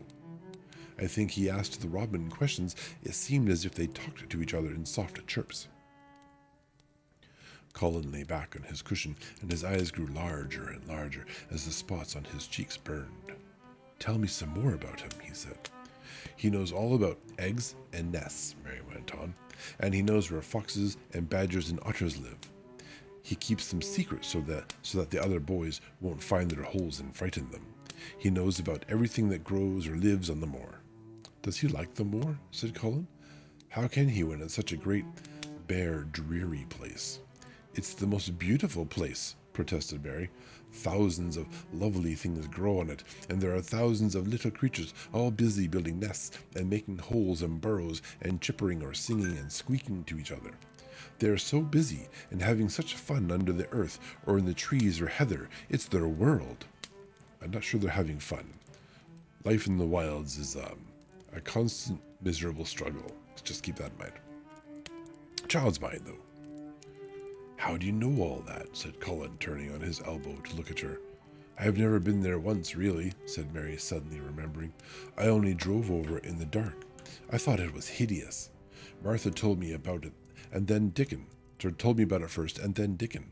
When Dickon talks about it, you will feel as if you saw things and heard them, as if they were standing in the heather with the sun shining and the gorse smelling like honey, and all full of bees and butterflies. You never see anything if you are ill, said Colin restlessly. He looked like a person listening to a new sound in the distance and wondering what it was. You can't if you stay in a room. said Mary. I couldn't go on the moor, he said in a resentful tone. Mary was silent for a minute. Then she said something bold. You might, sometime. He moved as if he were startled. Go on the moor? How could I? I am going to die. How do you know? Said Mary unsympathetically. She didn't like the way he had of talking about dying. She did not feel very sympathetic. She felt rather as if he almost boasted about it. Oh, I have heard it ever since I remember, he answered crossly. They are always whispering about it and thinking I don't notice. They wish I would, too. Mistress Mary felt quite contrary. She pinched her lips together. If they wished I would, she said, I wouldn't. Who wishes you would? The servants, and of course Dr. Craven, because he would get Misselwaith and be rich instead of poor. He daren't say so, but he always looks cheerful when I am worse. When I had typhoid fever, his face got quite fat. I think my father wishes it too. I don't believe he does, said Mary quite obstinately. That made Colin turn and look at her again. Don't you? He said. And then he lay back on his cushion and was still, as if he were thinking. And there was quite a long silence. Perhaps they were both of them thinking strange things children do not usually think of. I like the Grand Doctor from London, because he made them take the iron thing off, said Mary at last. Did he say you were going to die? No. What did he say? He didn't whisper, Colin answered. Perhaps he knew I hated whispering. I heard him say one thing quite aloud. He said, the lad might live if he would make up his mind to it. Put him in the humor. It sounded as if he was in a temper. I'll tell you who would put you in the humor, perhaps, said Mary, reflecting. She felt as if she would like this thing to be settled one way or the other. I believe Dickon would. He's always talking about live things. He never talks about dead things or things that are ill. He's always looking up in the sky to watch birds flying, or looking down at the earth to see something growing. He has such round blue eyes, and they are so wide open with looking about, and he laughs such a big laugh with his wide mouth. His cheeks are as red as cherries. She pulled her stool nearer to the sofa, and her expression quite changed at the remembrance of the wide, curving mouth and wide, open eyes. See here, she said, don't let us talk about dying. I don't like it. Let us talk about living. Let us talk about Dickon, and then we will look at your pictures. It was the best thing she could have said. To talk about Dickon meant to talk about the moor, and about the cottage and the 14 people who lived in it on 16 shillings a week, and the children who got fat on the moor grass like the wild ponies, and about Dickon's mother, and the skipping rope, and the moor with the sun on it, and about pale green points sticking up out of the black sod. And it was all so alive that Mary talked more than she had ever talked before, and Colin both talked and listened as he had never done either before, and they both began to laugh over things as children will when they are happy together. And they laughed so that in the end they were making as much noise as if they had been two ordinary, healthy, natural 10-year-old creatures, instead of a hard, little, unloving girl and a sickly boy who believed that he was going to die. He does need to learn some discipline, though. A little bit of self-control. Like, adults should never be scared of children. There's a backwardsness to that. Not implying that children should be scared of adults, mind you. That's probably the wrong thing to think. Yeah, step at a time. This book's good at doing the step at a time thing. Although I prefer how Dickon just turned out to be a good boy. Just like right to the finish line.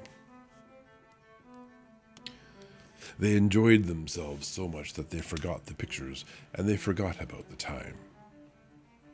They had been laughing quite loudly over Ben Weatherstaff and his Robin, and Colin was actually sitting up as if he had forgotten about his week back, and he suddenly remembered something.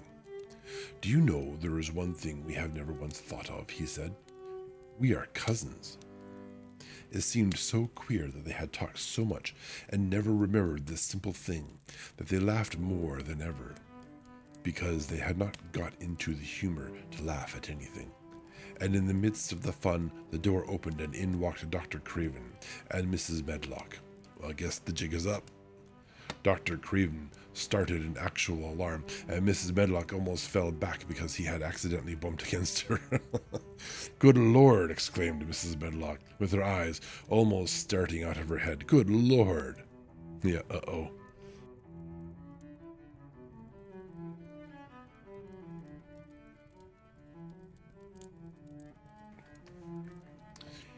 Where are we?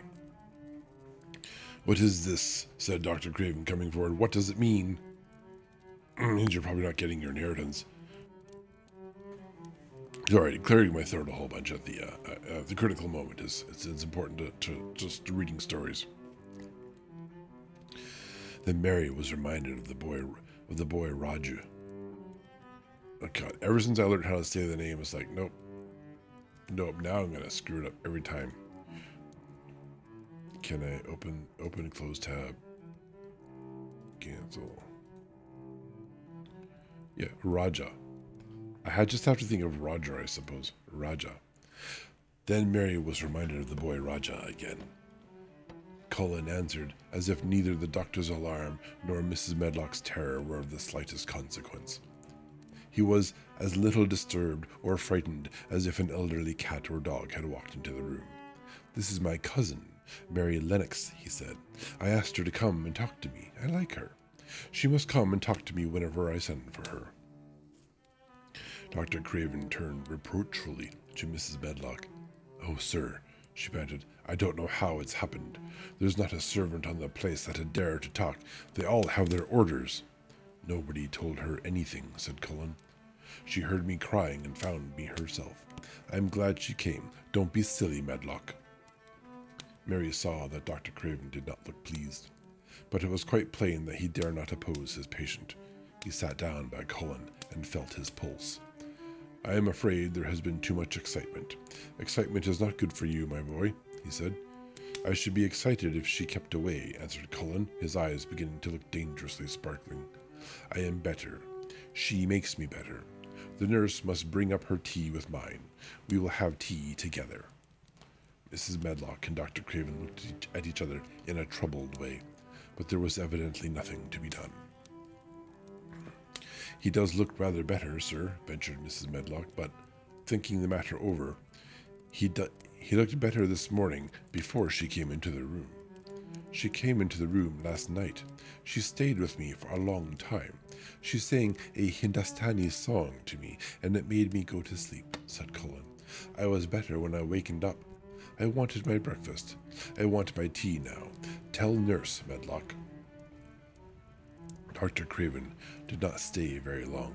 He talked to the nurse for a few minutes when she came into the room and said a few words of warning to Cullen. He must not talk too much. He must not forget that he was ill. He must not forget that he was very easily tired.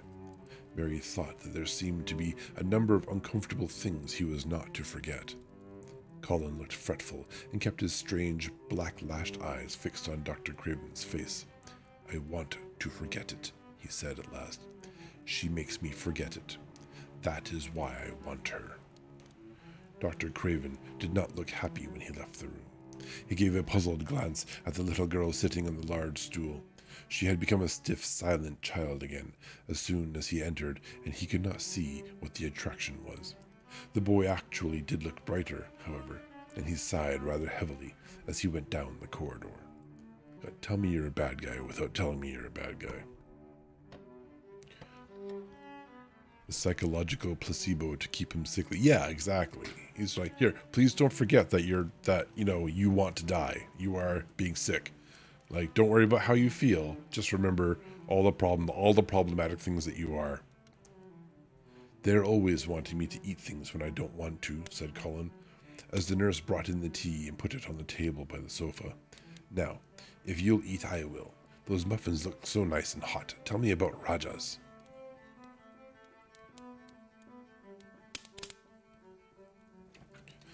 Let's see, spray time.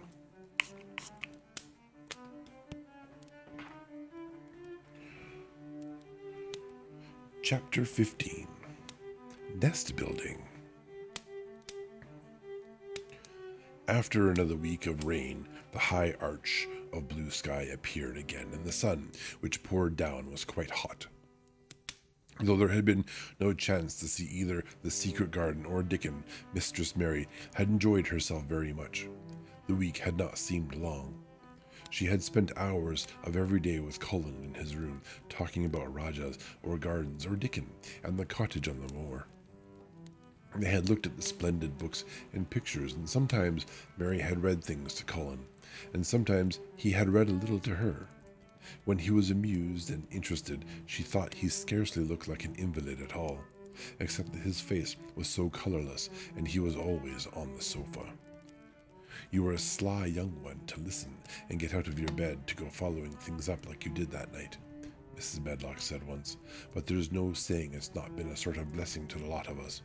He's not had a tantrum or a whining fit since you made friends. The nurse was just going to give up on the case because she was so sick of him, but she says she doesn't mind staying now you've gone on duty with her, laughing a little. There you go. That's nice. Mrs. Medlock isn't just being a total bitch. Hey, it worked out in the end. Great. Let's go with that. Looking forward. In her talks with Cullen, Mary had tried to be very cautious about the secret garden. There were certain things she wanted to find out from him, but she felt that she must find them out without asking him direct questions. In the first place, as she began to like to be with him, she wanted to discover whether he was the kind of boy you could tell a secret to. He was not in the least like Dickon, but he was evidently so pleased with the idea of a garden no one knew anything about that she thought that perhaps he could be trusted. Let me cover that again. With the idea of a garden, he was not in the least like Dickon, but he was evidently so pleased with the idea of a garden no one knew anything about that she thought perhaps he could be trusted. Yeah, there should be a comma in there. That's just, it's missing a comma. But she had not known him long enough to be sure. The second thing she wanted to find out was this: if he could be trusted, if he really could, wouldn't it be possible to take him to the garden without having anyone find it out? The Grand Doctor had said that he must have fresh air, and Cullen had said that he would not mind fresh air in a secret garden. Perhaps if he had a great deal of fresh air and knew Dickon and the robin and saw things growing, he might not think so much about dying. Mary had seen herself in the glass sometimes lately when she had realized that she looked quite a different creature from the child she had seen when she arrived from India. This child looked nicer. Even Martha had seen a change in her. The air from the moor has done thee good already, she had said. Th'art not nigh so yeller, and th'art not nigh so scrawny. Even thy hair doesn't slamp down on thy head so flat. It's got some life in it, so as it sticks out a bit. It's like me, said Mary. It's growing stronger and fatter. I'm sure there's more of it. It looks it for sure, said Martha, ruffling it up a little around her face. Th'art not half so ugly when it's that way, and there's a bit of red in thy cheeks. If gardens and fresh air had been good for her, perhaps they would be good for Cullen. But then, if he hated people to look at him, perhaps he would not like to see Dickon. Why does it make you angry when you were looked at? She inquired one day. I always hated it, he answered, even when I was very little. Then, when they took me up to the seaside, and I used to lie in my carriage, everybody used. Sorry, I'm hiccuping a lot apparently. Maybe the spray does that. That said, we are like halfway through our incoming advertisement. Roughly 20 seconds away, I guess. We're going to take a little break, and we'll get back to the sentence that I keep hiccuping over. See you soonly.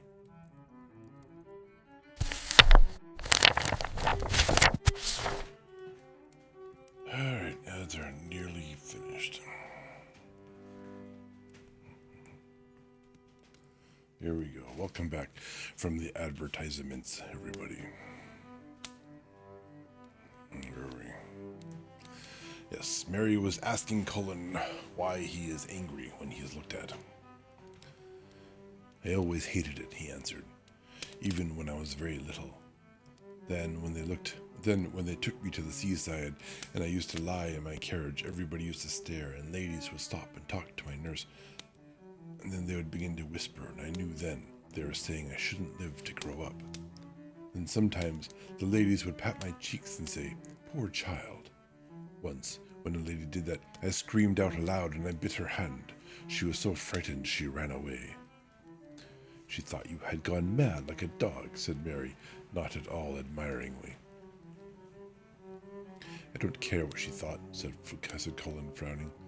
I wonder why you didn't scream and bite me when I came into your room, said Mary. Then she began to smile slowly. I thought you were a ghost or a dream, he said.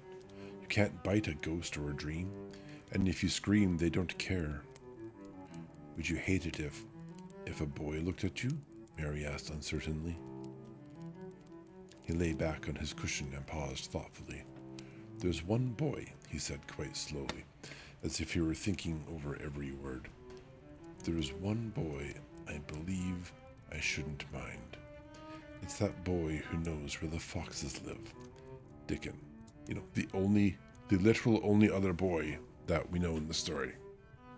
That's a good coincidence. I'm sure you wouldn't mind him, said Mary. The birds don't, and other animals, he said, still thinking it over. Perhaps that's why I shouldn't. He's a sort of animal charmer, and I am a boy animal. That's one way to look at it, I guess. Then he laughed, and she laughed too, and in fact, it ended in their both laughing a great deal, and finding the idea of a boy animal hiding in his hole a very funny indeed. What Mary felt afterward was that she needed What Mary felt afterward was that she need not fear about Dickon. On that first morning, when the sky was blue again, Mary wakened very early. The sun was pouring in slanting rays through the blinds, and there was something so joyous in the sight of it that she jumped out of bed and ran to the window. She drew up the blinds and opened the window itself, and a great waft of fresh, scented air blew in upon her. The moor was blue, and the whole world looked as if something magic had happened to it. There were tender little fluting sounds here and there and everywhere, as if scores of birds were beginning to tune up for a concert. Mary put her hand out of the window and held it in the sun. It's warm, she said.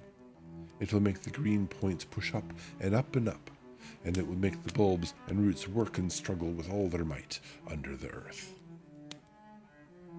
She kneeled down and leaned out of the window as far as she could, breathing in big breaths and sniffing the air until she laughed because she remembered what Dickon's mother had said about the end of his nose quivering like a rabbit's. I hope she doesn't fall out. It must be very early, she said. The little clouds are all pink, and I have never seen the sky look like this. No one is up. I don't even hear the stable boys. A sudden thought made her scramble to her feet. I can't wait. I'm going to see the garden. She had learned to dress herself by this time, and she put on her clothes in 5 minutes. She knew a small side door which she could unbolt herself, and she flew downstairs in her stocking feet and put on her shoes in the hall. She unchained and unbolted and unlocked, and when the door was open she sprang across the step with one bound, and there she was standing on the grass, which seemed to have turned green, and with the sun pouring down on her, and the warm sweet wafts about her, and the fluting and twittering and singing coming from every bush and tree. She clasped her hands for pure joy, and looked up at the sky, and it was so blue and pink and pearly and white and flooded with springtime light that she felt as if she must flute and sing aloud herself, and knew that thrushes and robins and skylarks could not possibly help it. She ran around the shrubs and paths towards the secret garden. It is all different already, she said. The grass is greener, and things are sticking up everywhere, and things are uncurling, and green buds of leaves are showing. This afternoon I am sure Dickon will come. The long, warm rain had done strange things to the herbaceous beds which bordered the walk by the lower wall. There were things sprouting and pushing out from the roots of clumps of plants, and there were actually here and there glimpses of royal purple and yellow unfurling among the stems of the crocuses. 6 months before, Mistress Mary would not have seen how the world was waking up, but now she missed nothing. When she had reached the place where the door hid itself under the ivy, she was startled by a curious loud sound. It was the caw of a crow, and it came from the top of the wall. And when she looked up, there sat a big, glossy, plumaged blue-black bird, looking down at her very wisely indeed. She had never seen a crow so close before, and he made her a little nervous. But the next moment he spread his wings and flapped away across the garden. She hoped he was not going to stay inside, and she pushed the door open, wondering if he would. When she got fairly into the garden, she saw that he probably did intend to stay, because he had alighted on a dwarf apple tree, and under the apple tree was laying a little reddish animal with a bushy tail, and both of them were watching the stooping body and rust-red head of Dickon, who was kneeling on the grass, working hard. Mary flew across the grass. Did he get like another key? Or I guess they just don't lock the door anymore. "Oh, Dickon, Dickon," she cried out. "How could you get here so early? How could you? The sun has only just got up."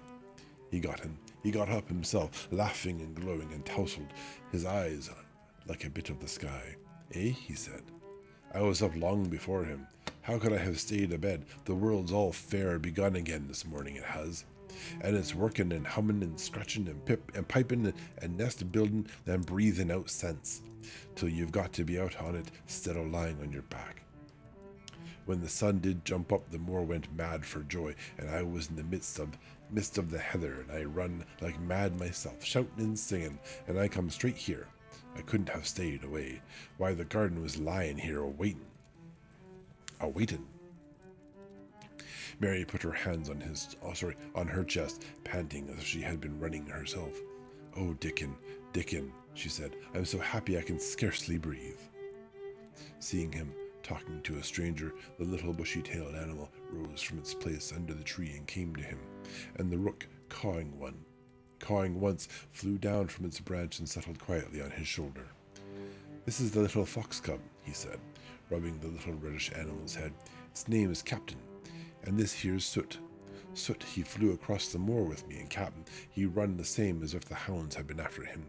They both felt the same as I did." Neither of the creatures looked as if they were the least afraid of Mary. When Dickon began to walk about, Soot stayed on his shoulder, and Captain trotted quietly close to his side. "See here," said Dickon. "See how these has pushed up, and these, and look at these here." I mean, you could have thrown those in there, these and those, that and this. He threw himself upon his knees, and Mary went down beside him. They had come upon a whole clump of crocuses, burst into purple and orange and gold. Mary bent her face down and kissed them. You smell them, dear. You don't kiss them. It's awkward, weird. "You never kiss a person in that way," she said when she lifted her head. "Flowers are so different." He looked puzzled, but smiled. "Eh," he said, "I've kissed Mother many a time that way when I come in from the moor after a day's roaming, and she stood there at the door in the sun, looking so glad and comfortable. They ran from one part of the garden to another, and found so many wonders that they were obliged to remind themselves that they must whisper or speak low. He showed her swelling leaf buds on rose branches, which had seemed dead.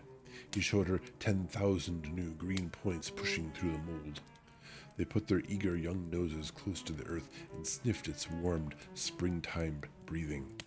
Oh, could you get mold in your lungs? They dug and pulled and laughed low with rapture until Mistress Mary's hair was as tumbled as Dickon's, and her cheeks were almost as poppy red as his.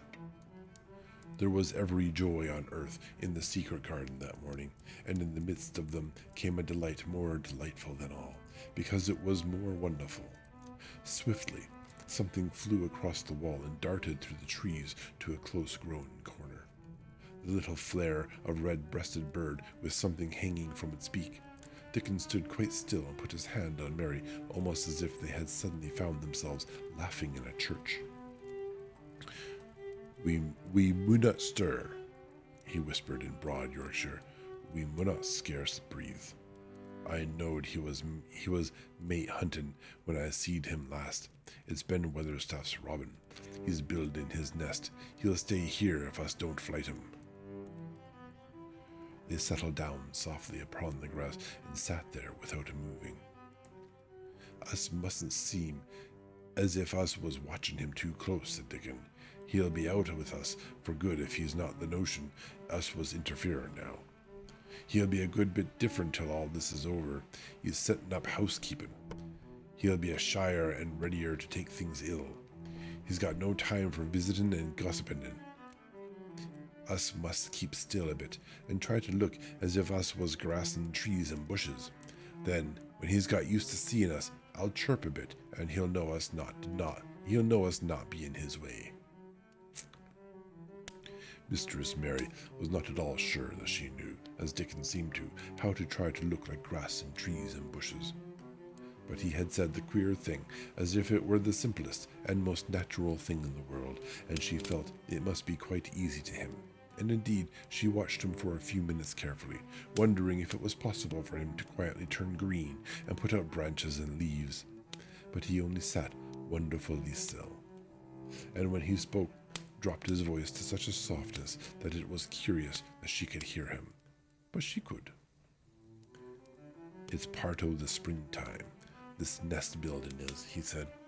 I warrant it's been going on in the same way every year since the world was begun.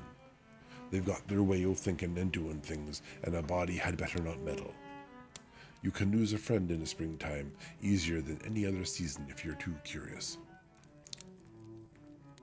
If we talk about him, I can't help looking at him, Mary said as softly as possible. We must talk of something else. There is something I want to tell you. He'll like it better if it talks of something else, said Dickon. What is that's got to tell me? What is it tha's got to tell me? Well, do you know about Cullen? She whispered. He turned his head to look at her. Itchy heel. My heel is itchy. Well, it's better. What does thou know about him? He asked. I've seen him. I have been to talk to him every day this week. He wants me to come. He says I'm making him forget about being ill and dying, answered Mary. It's a hell of a way to introduce someone. Dickon looked actually relieved as soon as the surprise died away from his round face. I'm glad of that, he exclaimed. I am right down glad. It makes me easier. I know I must say nothing about him, and I don't like having to hide things. Don't you like hiding the garden? Said Mary. I'll never tell about it, he answered, but I says to Mother, I says, I got a secret to keep, and it's not a bad un, that knows that. It's no worse than hiding where a bird's nest is. That doesn't mind it, does that? Mary always wanted to hear about Mother. What did she say? She asked, not at all afraid to hear. Dickon grinned sweet-temperedly. It was just like her, what she said, he answered. She give me a head a bit of a rub and laughed and says, lad, thou can have all the secrets thou likes. I have known thee 12 year. How did you know about Cullen? asked Mary. Everybody has knowed about Mester Craven, knowed there was a little lad as was like to be a cripple, and they knowed, I don't know, every frickin' word is a different word, and they knowed Mester Craven didn't like him to be talked about. Folks is sorry for Mester Craven because Mrs. Craven was such a pretty young lady, and they were so fond of each other. Mrs. Medlock stops in our cottage whenever she goes to Thwaite, and she doesn't mind talking to Mother before us children, because she knows us has been brought up to be trusty. How did they find out about him? Martha was in fine trouble the last time she came home. She said that had heard him fretting, and that was asking questions, and she didn't know what to say. Okay, that was a big paragraph of words that aren't words. Okay, Mary told him her story about the midnight wuthering of the wind which had wakened her, and about the faint, far-off sounds of the complaining voice which had led her down the dark corridors with her candle, and had ended with her opening of the door of the dimly lighted room with the carven four-poster bed in the corner. When she described the small ivory white face and the strange black-rimmed eyes, Dickon shook his head. "Them's just like his mother's eyes. Only hers was laughing, they say," he said. "They say as Mr. Craven can't bear to see him when he's awake, and that it's because his eyes is so like his mother's, and yet look so different in his miserable bit of a face." "Do you think he wants him to die?" whispered Mary. "No, but he wishes he'd never been born. Mother says that's the worst thing on earth for a child. Them as is not wanted scarce ever thrives. Them as is not wanted scarce ever thrives." Okay, that makes sense. "Mr. Craven, he'd buy anything as money could buy for the poor lad, but he'd like to forget as he's on earth. For one thing, he's afraid he'll look at him someday and find he's growed hunchback." "Cullen's so afraid of it himself that he won't sit up," said Mary. "He says he's always thinking that if he should feel a lump coming, he should go crazy and scream himself to death." It's a horrible thing for a child to be in a position, like, you're terrifying this poor boy that he's going to have this deformity. So you put him in a bed where he doesn't exercise, making, like, the chances of something going wrong, like, radically exacerbated. Just like a self-fulfilling prophecy, really. Let's see. Feel a lump coming, he should go crazy and scream himself to death. "Eh, he oughtn't to lie there thinking things like that," said Dickon. "No lad could get well as no lad could get well as thought them sort of things. The fox was laying on the grass close by him, looking up to ask for a pat now and then, and Dickon bent down and rubbed his neck softly, and thought a few minutes in silence.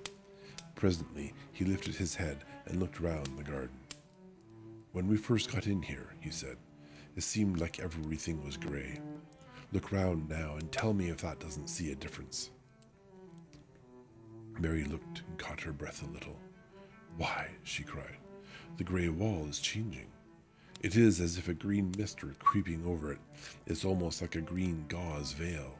"Aye," said Dickon, "and it'll be greener and greener till the grey's all gone. Can't thou guess what I was thinking?" "I know it was something nice," said Mary eagerly. "I believe it was something about Cullen. I was thinking that if he was out here, he wouldn't be watching for lumps to grow on his back. He'd be watching for buds to break on the rose bushes, and he'd likely be healthier," explained Dickon.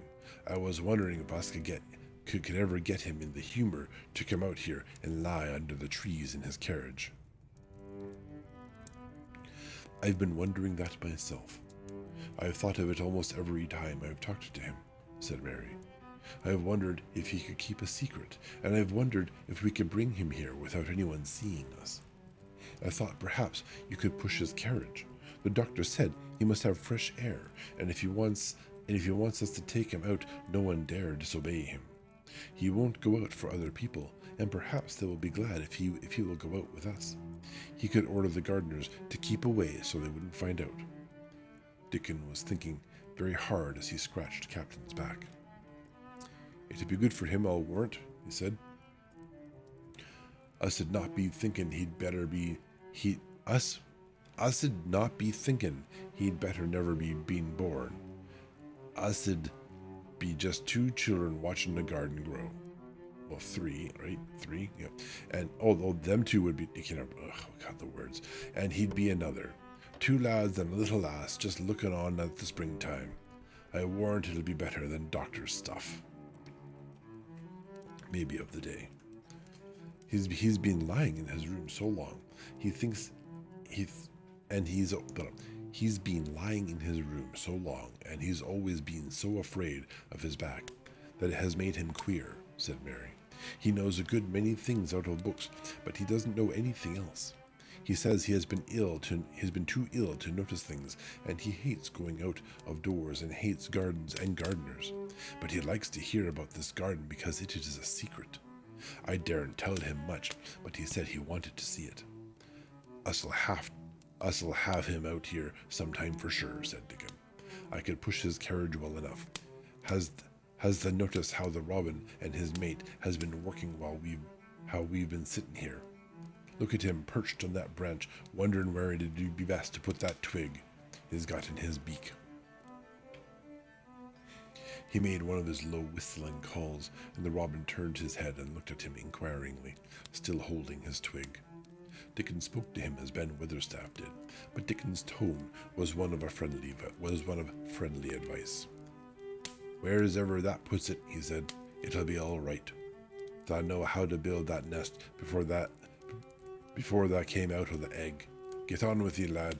That's got no time to lose. Oh, I do like to hear you talk to him, Mary said, laughing delightedly. Ben Weatherstaff scolds him and makes fun of him, and he hops about and looks as if he understood every word, and I know he likes it. Ben Weatherstaff says he is so conceited he would rather have stones thrown at him than not be noticed. Dickon laughed too and went on talking. The knows us won't trouble thee, he said to the robin. Us is near being wild things ourselves. Us is nest building too, bless thee.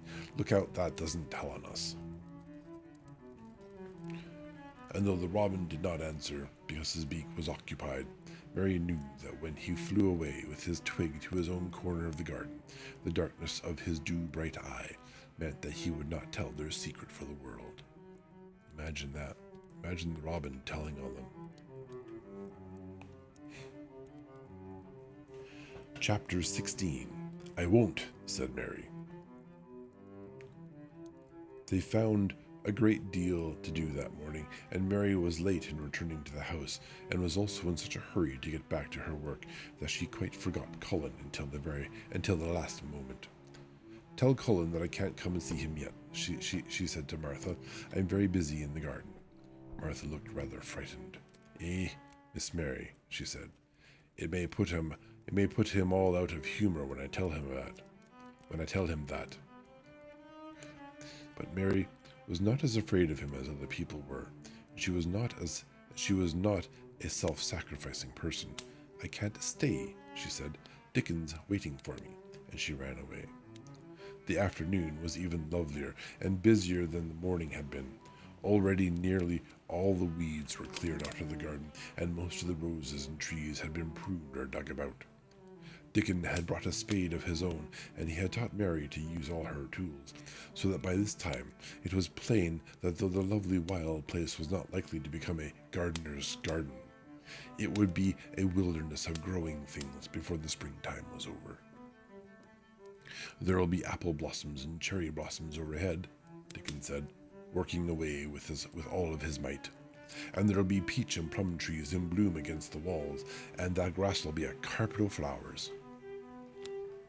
The little fox and the rook were as happy and busy as they were, and the robin and his mate flew backward and forward like tiny streaks of lightning.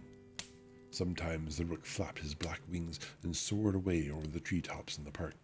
Each time he came back and perched near Dickon and cawed several times as if he were relating his adventures, and Dickon talked to him just as he had talked to the robin.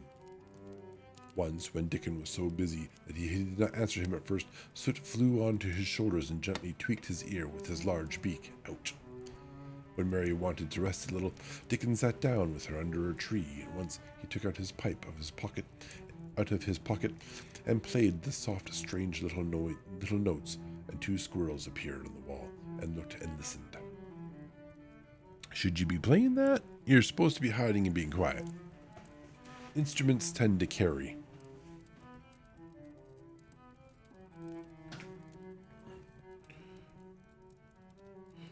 That's a good bit stronger than that was, Dickon said, looking at her as she was digging. Thou's beginning to look different for sure. Mary was glowing with exercise and good spirits.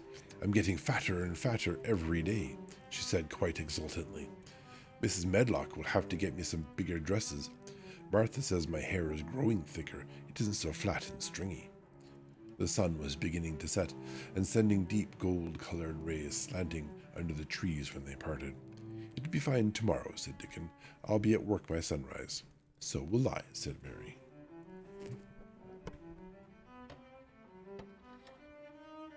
Get the feeling Colin might have a bit of a spoiled response to that.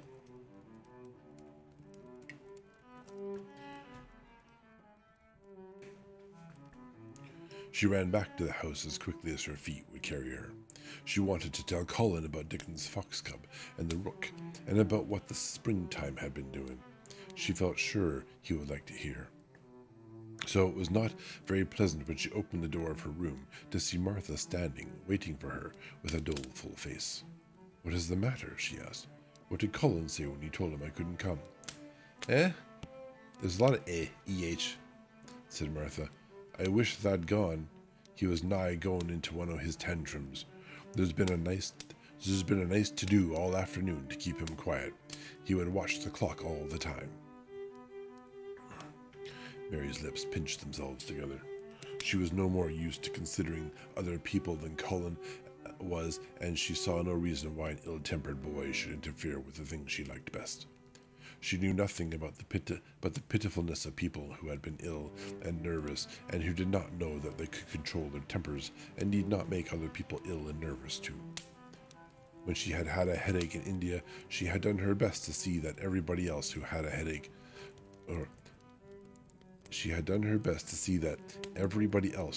also had a headache, or something quite as bad. And she felt she was quite right, but of course, now she felt that Colin was quite wrong. I guess that's called growth. He was not on his sofa when she went into his room. He was laying flat on his back in bed, and he did not turn his head toward her as she came in. This was a bad beginning, and Mary marched up to him with her stiff manner. Why didn't you get up? She said. I did get up this morning, when I thought you were coming, he answered, without looking at her. I made them put me back in bed this afternoon. My back ached, and my head ached, and I was tired. Why didn't you come? I was working in the garden with Dickon, said Mary. Colin frowned and condescended to look at her. I won't let that boy come here if you go and stay with him, instead of coming to talk to me, he said. Mary flew into a fine passion. She could fly into a passion without making a noise. She just grew sour and obstinate, and did not care what happened. If you send Dickon away, I'll never come into this room again, she retorted. You'll have to if I want you, said Colin. I won't, said Mary. I'll make you, said Colin. They shall drag you in. Shall they, Mr. Rajah? Said Mary fiercely. They may drag me in, but they can't make me talk when they get me here. I'll sit and clench my teeth and never tell you one thing. I won't even look at you. I'll stare at the floor. They were a nice, agreeable pair as they glared at each other.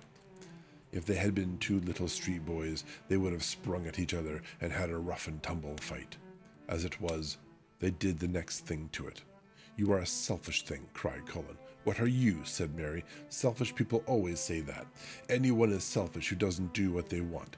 You're more selfish than I am. You're the most selfish boy I ever saw. I'm not, snapped Colin. I'm not as selfish as your fine Dickon is. He keeps you playing in the dirt when he knows I'm all by myself. He's selfish if you like. If you like. Mary's eyes flashed fire. He's nicer than any other boy that ever lived, she said. He's like an angel.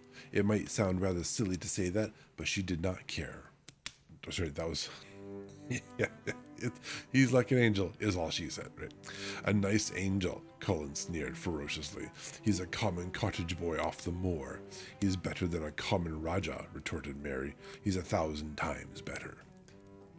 Because she was the stronger of the two, she was beginning to get the better of him. The truth was that he had never had a fight with anyone like himself in his life, and, upon the whole, it was rather good for him, though neither he nor Mary knew anything about that. He turned his head on his pillow and shut his eyes, and a big tear squeezed out and ran down his cheek. He was beginning to feel pathetic and sorry for himself, not for anyone else. I'm not as selfish as you, because I am always ill. And I'm sure there's a lump coming on my back, he said, and I'm going to die besides. You're not, contradicted Mary unsympathetically. Unsympathetically? There's a lot of letters in that word. He opened his eyes quite wide with indignation. He had never heard such a thing said before. He was at once furious and slightly pleased, if a person could be both at the same time. I'm not, he cried. I am. You know I am. Everybody says so. I don't believe it, said Mary sourly. You just say that to make people sorry. I believe you're proud of it. I don't believe it. If you were a nice boy, it might be true, but you're too nasty. In spite of his invalid back, Cullen sat up in bed in quite a healthy rage. Get out of the room, he shouted, and he caught hold of his pillow and threw it at her. He was not strong enough to throw it far, and it only fell at her feet, but Mary's face looked as pinched as a nutcracker. I'm going, she said, and I won't come back. She walked to the door, and when she reached it, she turned round and spoke again. I was going to tell you all sorts of nice things, she said. Dickon brought his fox and rook, and I was going to tell you all about them. Now I won't tell you a single thing. The servants are going to love this story. Hey, Martha, about the thing I just talked to Colin about. By the way, you're all fired. She marched out of the door and closed it behind her. There, to greet her astonishment, she found the trained nurse standing as if she had been listening, and, more amazed still, she was laughing. She was a big, handsome young woman who ought not to have been trained nurse at all, as she could not bear invalids, and she was always making excuses to leave Cullen to Martha or anyone else who would take her place. Mary had never liked her, and she simply stood and gazed up at her, as she stood giggling into her handkerchief. Yeah, Mary's not. Mary's the only person in the house who can say these things because her livelihood is not at stake, which is gross. That's why they need to have unionization. Right, the nurse is giggling into her handkerchief. What are you laughing at? She asked her. At you two young ones, said the nurse. It's the best thing that could happen to the sickly, pampered thing, to have someone to stand up to him that's as spoiled as himself. And she laughed into her handkerchief again. If he'd had a young vixen of a sister to fight with, it would have been the saving of him. Is he going to die? I don't know, and I don't care, said the nurse. Hysterics and temper are half what ails him. What are hysterics? Asked Mary. You'll find out if you work him into a tantrum after this. But at any rate, you've given him something to have hysterics about, and I'm glad of it. God, she's a bitch. Mary went back to her room, not feeling at all as she had felt when she had come in from the garden. She was cross and disappointed, but not at all sorry for Cullen. She had looked forward to telling him a great many things, and she had meant to try to make up her mind whether it would be safe to trust him with the great secret. She had been beginning to think it would be, but now she had changed her mind entirely. She would never tell him, and she could stay, and he could stay in his room and never get any fresh air and die if he liked. It would serve him right.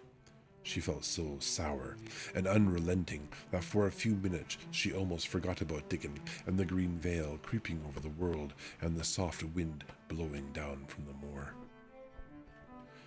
Martha was waiting for her, and the trouble in her face had been temporarily replaced by interest and curiosity. There was a wooden box on the table, and its cover had been removed and revealed that it was full of neat packages. Mr. Craven sent it to you, said Martha. It looks as if it had picture books in it. Mary remembered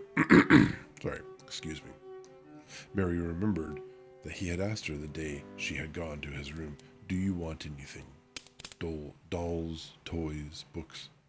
She opened the package, wondering if he had sent a doll, and also wondering what she should do with it if he had, but he had not sent one. There were several beautiful books such as Cullen had, and 2 of them were about gardens and were full of pictures. There were 2 or 3 games, and there was a beautiful little writing case with a gold monogram on it and a gold pen and inkstand. Everything was so nice that her pleasure began to crowd her anger out of her mind. She had not expected him to remember her at all, and her hard little heart grew quite warm. And her hard little, yeah, I think I said that right. I can write better than I can print, she said, and the first thing I shall write with that pen will be a letter to tell him I am much obliged. If she had been friends with Colin, she would have run to show him her presents at once, and they would have looked at the pictures and read some of the gardening books and perhaps tried playing the games. And he would have enjoyed himself so much, he would never once have thought he was going to die, or have put his hand on his spine to see if there was a lump coming. He had a way of doing that which she could not bear. It gave her an uncomfortable, frightened feeling because he always looked so frightened himself. He said that if he felt even quite a little lump someday, he should know his hunch had begun to grow. Something he had heard Mrs. Medlock whisper to the nurse had given him the idea, and he had thought it over. Stop. Something he had heard Mrs. Medlock whispering to the nurse had given him the idea, and he had thought it over in secret until it was quite firmly fixed in his mind. Mrs. Medlock had said his father's back had begun to show its crookedness in that way when he was a child. He had never told anyone but Mary, but most of his tantrums, as they called them, grew out of his hysterical hidden fear. Mary had been sorry for him when he had told her. He always began to think about it when he was cross or tired, she said to herself, and he has been cross today. Perhaps he has been thinking about it all afternoon. She stood still, looking down at the carpet and thinking. I said I would never go back again, she hesitated, knitting her brows. But perhaps, just perhaps, I will go and see, if he wants me, in the morning. Perhaps he'll try to throw his pillow at me again, but I think I'll go.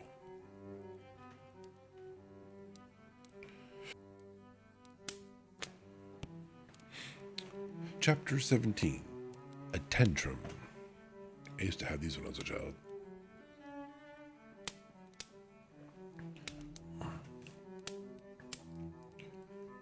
I think we all have. She had got up very early in the morning and had worked hard in the garden, and she was tired and sleepy, so as soon as Martha had brought her supper, and she had eaten it, she was glad to go to bed. As she laid her head on the pillow, she murmured to herself, I'll go out before breakfast and work with Dickon, and then afterward, I believe, I'll go to see him. She thought it was the middle of the night when she was awakened by such dreadful sounds that she jumped out of bed in an instant. What was it? What was it? The next minute she felt quite sure she knew. Doors were opened and shut, and there were hurrying feet in the corridors, and someone was crying and screaming at the same time, screaming and crying in a horrible way. It's Colin, she said. He's having one of those tantrums the nurse called hysterics. How awful it sounds. As she listened to the sobbing screams, she did not wonder that people were so frightened that they gave him his own way in everything rather than hear them. She put her hands over her ears and felt sick and shivering. I don't know what to do. I don't know what to do, she kept saying. I can't bear it. Once she wondered if he would stop if she dared to go to him, and then she remembered how he had driven her out of the room, and thought that perhaps the sight of her might make him worse. Even when she pressed her hands more tightly over her ears, she could not keep the awful sounds out. She hated them so, and was so terrified by them that suddenly they began to make her angry, and she felt as if she should like to fly into a tantrum herself and frighten him as he was frightening her. She was not used to anyone's tempers but her own. She took her hands from her ears and sprang up and stamped her foot. He ought to be stopped. Somebody ought to make him stop. Somebody ought to beat him, she cried out. Just then, she heard feet almost running down the corridor, and her door opened and the nurse came in. She was not laughing now, by any means. She even looked rather pale. He's worked himself into hysterics, she said in a great hurry. He'll do himself harm. No one can do anything with him. You come and try. Like a good child, he likes you. turned me out of the room this morning," said Mary, stamping her foot with excitement. The stamp rather pleased the nurse. The truth was that she had been afraid she might find Mary crying and hiding her head under the bedclothes. Bedcloths? It says clothes. Bedclothes. "That's right," she said. "You're in the right humor. You go and scold him. Give him something new to think of. Do go, child, as quick as ever you can. Oh my God. Adults depending on children to look after one another. This is, what was it called? That thing when adults, when parents relied upon siblings to look after one another? It's not parenticide. That's like killing things. Is like homicide. It's something else. It's some form of neglect that's actually illegal. Remember, folks, if you have children, your oldest children are not in charge of looking after your youngest children. That's a crime. That's neglect. Yeah, adultification. Yeah, something like that. That it's close of a ringing of a bell as I have right now. It was not until afterward that Mary realized that the thing had been funny as well as dreadful.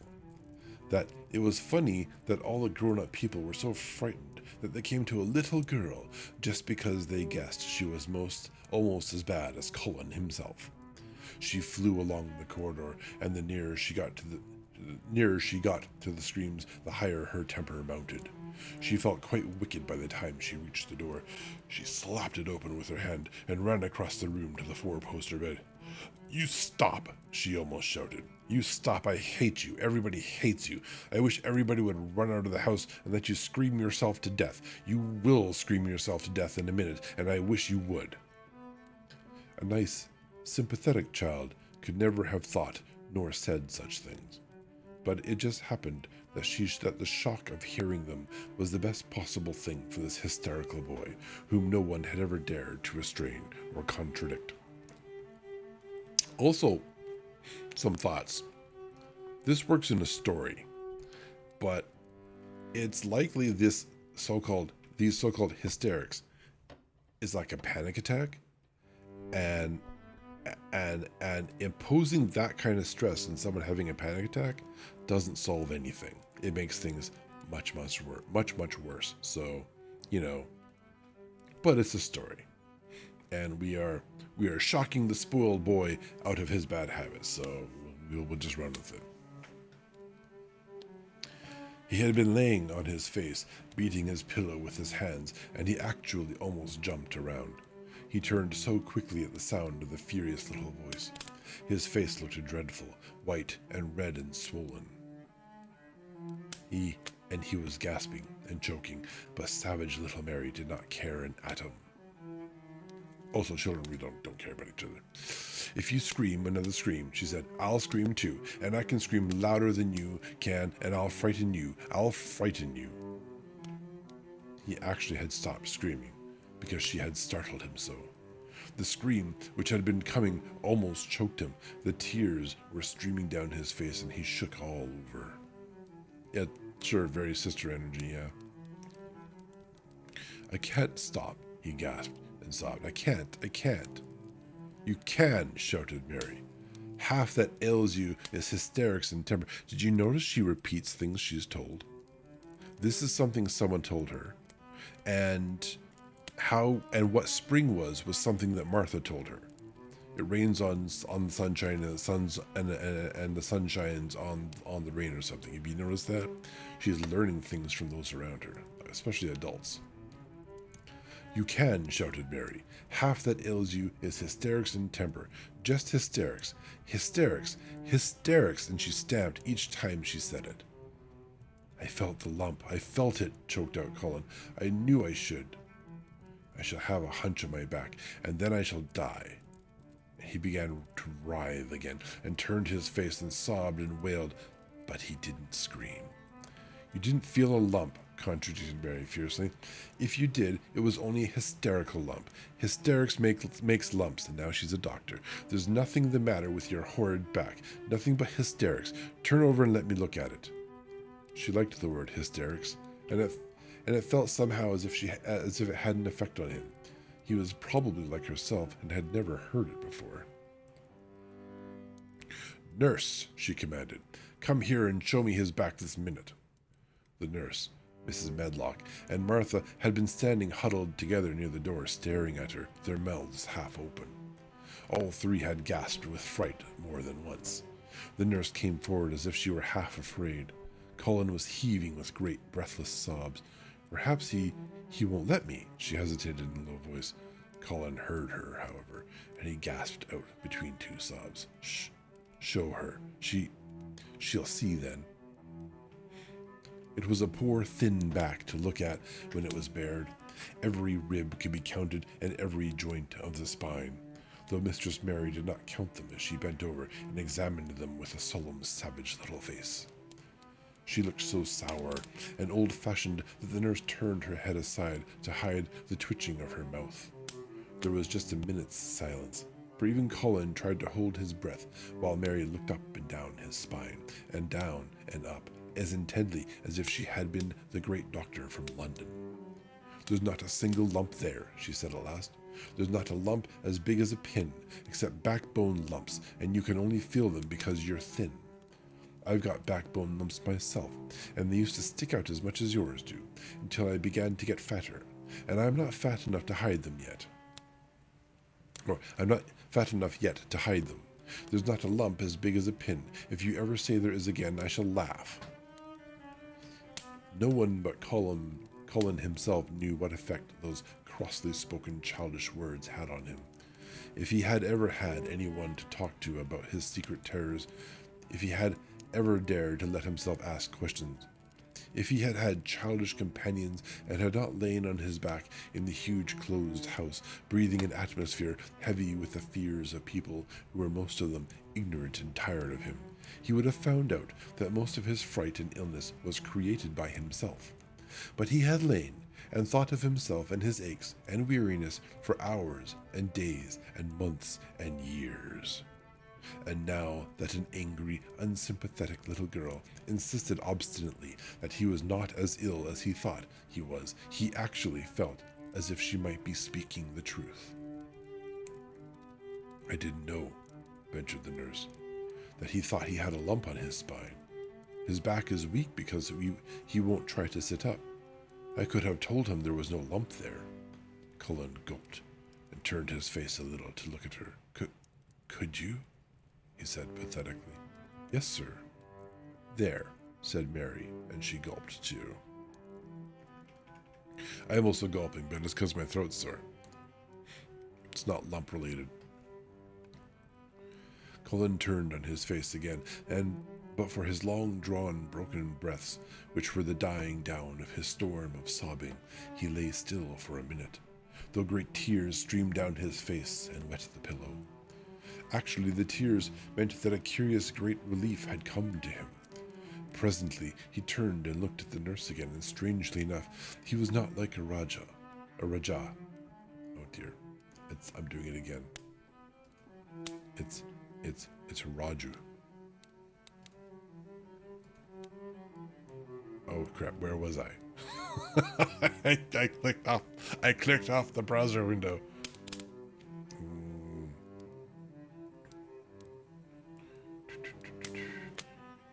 Dying downstairs. Okay, he did not look enough like the Raja at all as he spoke to her. "Do you think I could live to grow up?" he said. The nurse was neither clever nor soft-hearted, but she could repeat some of London doctor's words. "You probably will, if you do what you are told to do, and not give way to your temper, and stay out a great deal in the fresh air." Colin's tantrum had passed, and he was weak and worn out with crying, and this, perhaps, made him feel gentle. He put out his hand a little toward Mary, and I am glad to say that, her own tantrum having passed, she was softened too and met him halfway with her hand, so that it was a sort of making up. I'll go out with you, Mary," he said. "I shan't hate fresh air if we can find—" He remembered just in time to stop himself from saying, "if we can find the secret garden." And he ended, "I shall like to go out with you if Dickon will come and push my chair. I do so want to see Dickon and the fox and the crow." The nurse remade the tumbled bed and shook the straightened pillows. And shook and straightened the pillows. Then she made Colin a cup of beef tea and gave a cup to Mary, who really was very glad to get it after her excitement. Mrs. Medlock and Martha gladly slipped away, and after everything was neat and calm and in order, the nurse looked as if she would very gladly slip away also. She was a healthy young woman who resented being robbed of her sleep, and she yawned quite openly as she looked at Mary, who had pushed her big footstool close to the four-poster bed and was holding Colin's hand. "You must go back and get your sleep out," she said. "He'll drop off after a while if he's not too upset. Then I'll lie down myself in the next room." "Would you like me to sing that song I learned from my Aya?" Mary whispered to Colin. His hand pulled hers gently, and he turned his tired eyes on her appealingly. "Oh, yes," he answered. "It's such a soft song. I shall go to sleep in a minute." "I will put him to sleep," Mary said to the yawning nurse. "You can go if you like." "Well," said the nurse, with an attempt at reluctance, "if he doesn't go to sleep in half an hour, you must call me." "Very well," answered Mary. Suddenly there's a lot more adults in the room than we can really count. It's interesting. The nurse was out of the room in a minute, and as soon as she was gone, Colin pulled Mary's hand again. "I almost told," he said, "but I stopped myself in time. I won't talk, and I'll go to sleep. But you said you had a whole lot of nice things to tell me. Do you think you have found out anything at all about the way into the secret garden?" Mary looked at his poor, little tired face and swollen eyes, and her heart relented. "Yes," she answered, "I think I have. And if you will go to sleep, I will tell you tomorrow." His hand quite trembled. "Oh, Mary," he said. "Oh, Mary, if I could get into it, I think I should live to grow up." Like, you just have to go outside, apparently. "Do you suppose that instead of singing the Aya song, you could just tell me softly, as you did that first day, what you imagine it looks like inside? I'm sure it will make me go to sleep." "Yes," answered Mary. "Shut your eyes." He closed his eyes and lay quite still, and she held his hand and began to speak very slowly and in a very low voice. "I think it has been left alone so long that it has grown all into a lovely tangle. I think the roses have climbed and climbed and climbed until they hang from the branches and walls and creep over the ground, almost like a strange gray mist.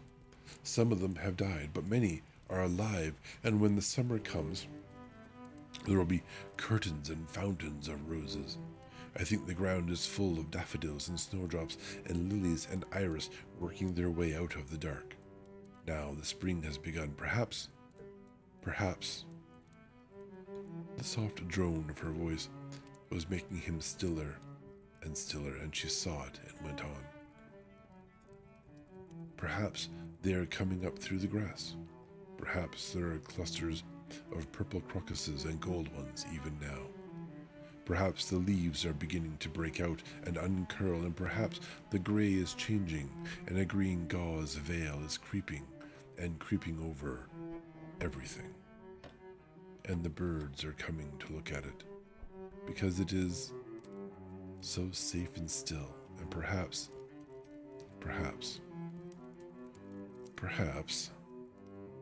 very softly and slowly indeed, the robin has found a mate and is building a nest." Colin was asleep.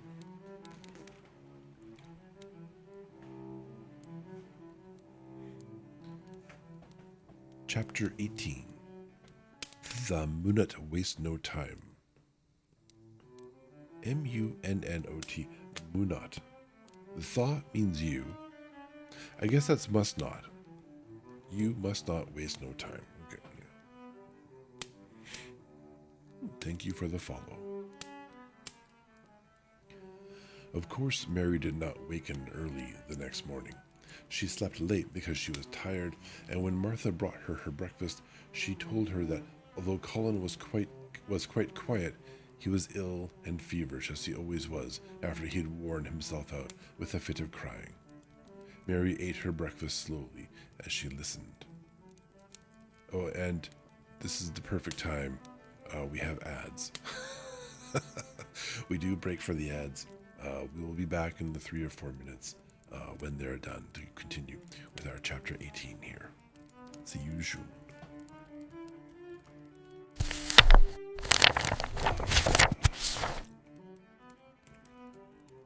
Alright, ad breaks just concluding. Welcome back, everybody.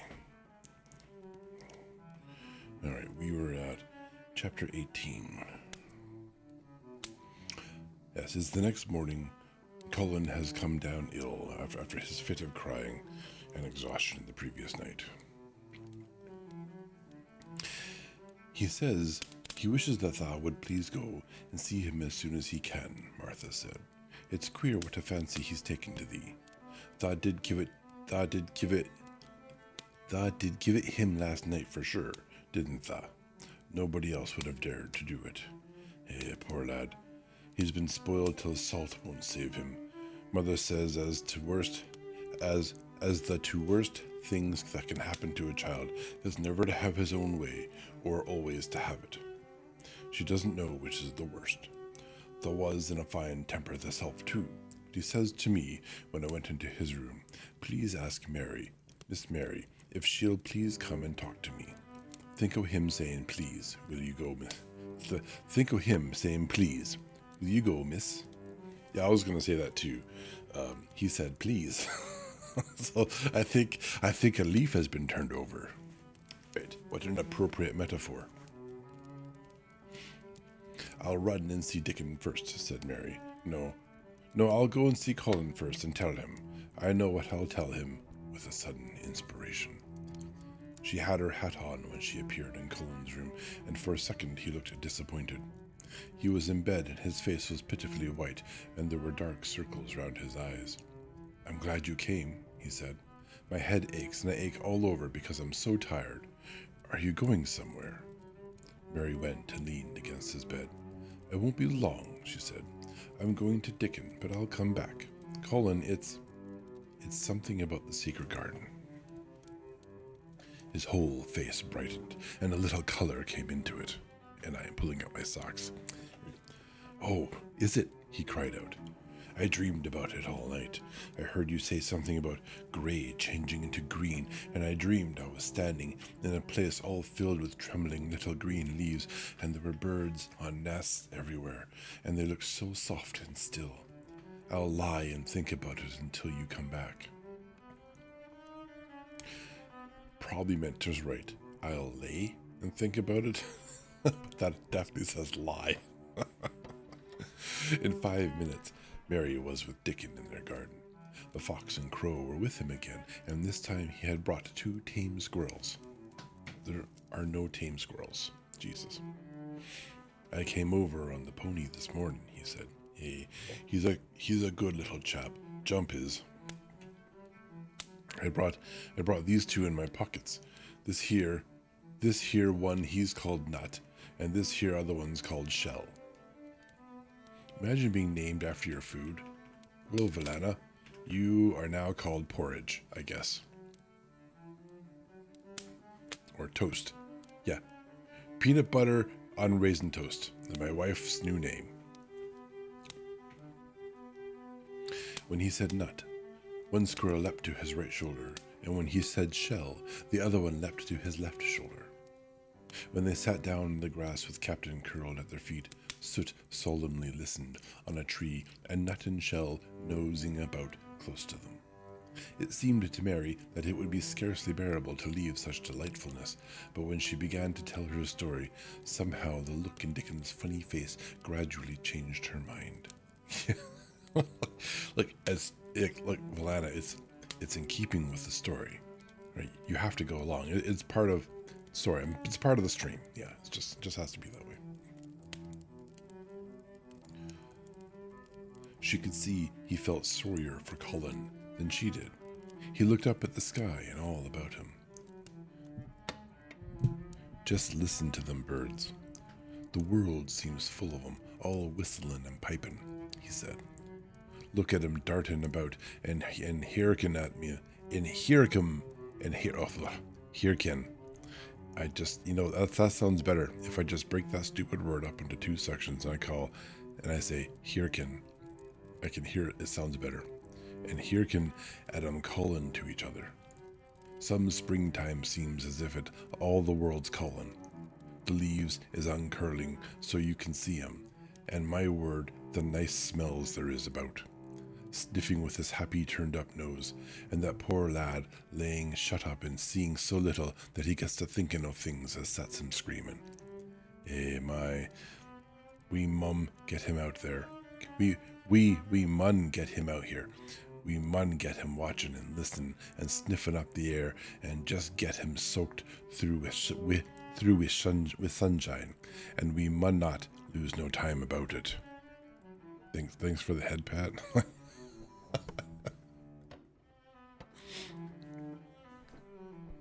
When he was very much interested, he often spoke quite broad Yorkshire, though at other times he tried to modify his dialect so that Mary could better understand. But she loved his broad Yorkshire, and had in fact been trying to learn to speak it herself. So she spoke a little now. I wish you would all stop. Stop with the Yorkshire, jeez. Aye, that we mun. Mun means must, she said, which means yes, indeed, we must. I'll tell thee what us'll do first, she proceeded, and Dickon grinned, because when the little wench tried to twist her tongue into speaking Yorkshire, it amused him very much. He's took a greatly fancy to thee. He wants to see thee, and he wants to see Soot and Captain. When I go back to the house to talk to him, I'll ax him if the canna come and see him tomorrow morning, and bring the creatures wi' thee. And then, in a bit, when there's more leaves out and happen in a bud or two, we'll get him to come out, and thou shall push him in his chair, and we'll bring him here and show him everything. When she stopped, she was quite proud of herself. She had never made a long speech in Yorkshire before, and she had remembered very well. The mun not talk a bit of Yorkshire like that to Master Cullen, Dickon chuckled. That'll make him laugh, and there's nought as good for ill folk as laughing is. Mother says she believes as half an hour's good laugh every morning I'd cure a chap as making ready for typhus fever. Yeah, you might need a bit more than laughing for typhus fever. I'm going to talk Yorkshire to him this very day, said Mary, chuckling to herself. The garden had reached the time where every day and every night it seemed as if magicians were passing through it, drawing loveliness out of the earth and the boughs with wands. It was hard to go away and leave it all, particularly as Nut had actually crept onto her dress, and Shell had scrambled down the trunk of the apple tree they sat under, and stayed there looking at her with inquiring eyes.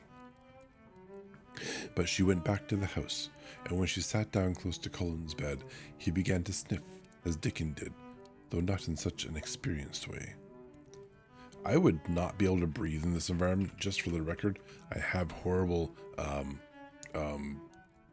hay fever type stuff. I got this when I was younger. It used to be perfectly fine. Then I went and did a little bit of volunteer work mowing lawns, and holy cow, there's a lot of dry grass in Australia. Well, this is back when I was in Australia, and ever after that, just allergies. I had never had them before. If I was in this garden with all these lovely smells, I wouldn't be able to smell anything because I wouldn't be able to breathe. Just be a lump of flesh that couldn't breathe. You smell like flowers and fresh things, he cried out quite joyously. What is it you smell of? It's cool and warm and sweet all at the same time. It's the wind from the moor, said Mary. It comes o' sitting on the grass under a tree with Dickon and with Captain and Soot and Nut and Shell. It's the springtime and out of doors and sunshine and smells so greatily. She said it as broadly as she could, and you do not know how broadly Yorkshire sounds until you have heard someone speak it. Cullen began to laugh. What are you doing? He said. I never heard you talk like that before. How funny it sounds. I'm giving thee a bit of Yorkshire, answered Mary triumphantly. I cannot talk as greatly as Dickon and Martha, but the seas I can shape a bit. Doesn't tha understand a bit of Yorkshire when tha hears it? And tha a Yorkshire lad, thistle-bred and born, eh? I wonder thou art not ashamed of thy face. And then she began to laugh too. And they both laughed until they could not stop themselves, and they laughed until the room echoed, and Mrs. Medlock, opening the door to come in, drew back into the corridor and stood listening, amazed. Well, upon my word, she said, speaking rather broad Yorkshire herself, because there was no one to hear her, and she was so astonished. Whoever heard the like? Whoever on earth would have thought it? Hello, Gwen. I am being visited by my kitty cat, Gwen. She has instantly been distracted by a bit of string on the ground. Gwen, it's not. No, don't eat that. Hey, come here. Okay, well, don't. That's fine. There was so much to talk about. Yeah, Gwen. As soon as I looked at her, she's like, meow. Gwen. Every time I say that, her little ears perk backwards. Gwen. She's very cute. There was so much to talk about. It seemed as if Colin could never hear enough of Dickon and Captain and Soot and Nut and Shell and the pony whose name was Jump. Mary had run round into the wood with Dickon to see Jump. He was a tiny little shaggy moor pony with thick locks hanging over his eyes and with a pretty face and a nuzzling velvet nose. He was rather thin with living on moor grass, but he was as tough and wiry as if the muscle in his little legs had been made of steel springs. He had lifted his head and whinnied softly the moment he saw Dickon, and he had trotted up to him and put his head across his shoulder, and then Dickon had talked into his ear, and Jump had talked back in odd little whinnies and puffs and snorts. Dickon had made him give Mary his small front hoof and kiss her on the cheek with his velvet muzzle. Does he really understand everything Dickon says? Colin asked. It seems as if he does, answered Mary. Dickon says anything will understand if you're friends with it for sure, but you have to be friends for sure. Colin lay quiet a little while, and his strange grey eyes seemed to be staring at the wall, but Mary saw he was thinking. I wish I was friends with things, he said at last. But I'm not. Bye-bye, Gwen. I never had anything to be friends with, and I can't bear people. Can't you bear me? Asked Mary. Yes, I can, he answered. It's very funny, but I even like you. Ben Weatherstaff said I was like him, said Mary. He said he'd warrant we'd both got the same nasty tempers. I think you were like him too. We are all three alike, you and I and Ben Weatherstaff. He said we were neither of us much to look at, and we were as sour as we looked. But I don't feel as sour as I used to before I knew the Robin and Dickon. Do you feel as if you hated people? Yes, answered Mary without any affectation. I should have detested you if I had seen you before I saw the Robin and Dickon. Colin put out his thin hand and touched her. Mary, he said, I wish I hadn't said what I did about sending Dickon away. I hated you when you said he was like an angel, and I laughed at you, but perhaps he is. Well, it was rather funny to say it, she admitted frankly, because his nose does turn up, and he has a big mouth, and his clothes have patches all over them, and he talks broad Yorkshire. But if an angel did come to Yorkshire and live on the moor, if there was a Yorkshire angel, I believe he'd understand the green things and know how to make them grow, and he would know how to talk to the wild creatures as Dickon does, and they'd know he was friends for sure. I shouldn't mind Dickon looking at me, said Colin. I want to see him. I'm glad you said that, answered Mary, because quite suddenly it came into her mind that this was the minute to tell him. Colin knew something new was coming. Because what? He cried eagerly. Mary was so anxious as she got up from her stool and came to him and caught hold of both his hands. "Can I trust you? I trusted Dickon because birds trusted him. Can I trust you for sure? For sure?" she implored. Her face was so solemn that he almost whispered his answer. "Yes, yes." "Well, Dickon will come to see you tomorrow morning, and he'll bring his creatures with him." "Oh, oh!" Cullen cried out in delight. "But that's not all," Mary went on, almost pale with solemn excitement. "The rest is better. There is a door into the garden. I found it. It is under the ivy on the wall." If he had been a strong, healthy boy, Colin would probably have shouted, "Hooray, hooray, hooray!" But he was weak and rather hysterical. His eyes grew bigger and bigger, and he gasped for breath. "Oh, Mary," he cried out with a half-sob, "shall I see it? Shall I get into it? Shall I live to get into it?" He clutched her hands and dragged her toward him. "Of course you'll see it," snapped Mary indignantly. "Of course you'll live to get into it. Don't be silly." And she was so unhysterical and natural and childish that she brought him to his senses, and he began to laugh at himself. And a few minutes afterward, she was sitting on her stool again, telling him not what she imagined the secret garden to be like, but what it really was. And Colin's aches and tiredness were forgotten, and he was listening, enraptured. "It is just what you thought it would be," he said at last. "It sounds just as if you had really seen it. You know I said that when you told me first." Mary hesitated about 2 minutes and then boldly spoke the truth. "I had seen it, and I had been in it," she said. "I found the key and got in weeks ago, but I daren't tell you. I daren't because I was so afraid.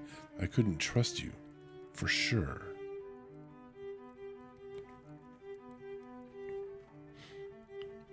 Chapter 19. It Has Come.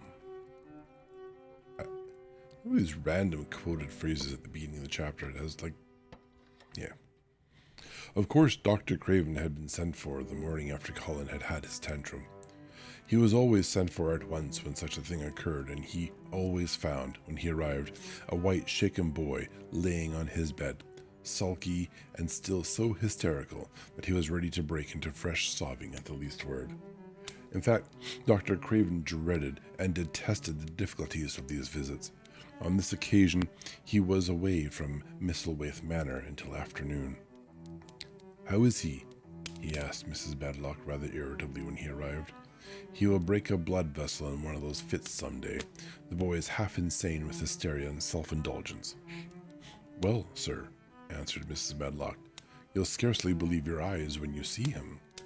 That plain, sour-faced child that's almost as bad as himself has just bewitched him. How she's done it, there's no telling. You're a stupid adult who doesn't know what you're talking about. The Lord knows she's nothing to look at, and you scarcely ever hear her speak. But she did what none of us dare do. She just flew at him like a little cat last night and stamped her feet and ordered him to stop screaming. And somehow she startled him so that he actually did stop. And this afternoon, well, just come up and see, sir. It's past crediting." The scene which Dr. Craven beheld when he entered his patient's room was indeed rather astonishing to him. As Mrs. Badlock opened the door, he heard laughing and chattering.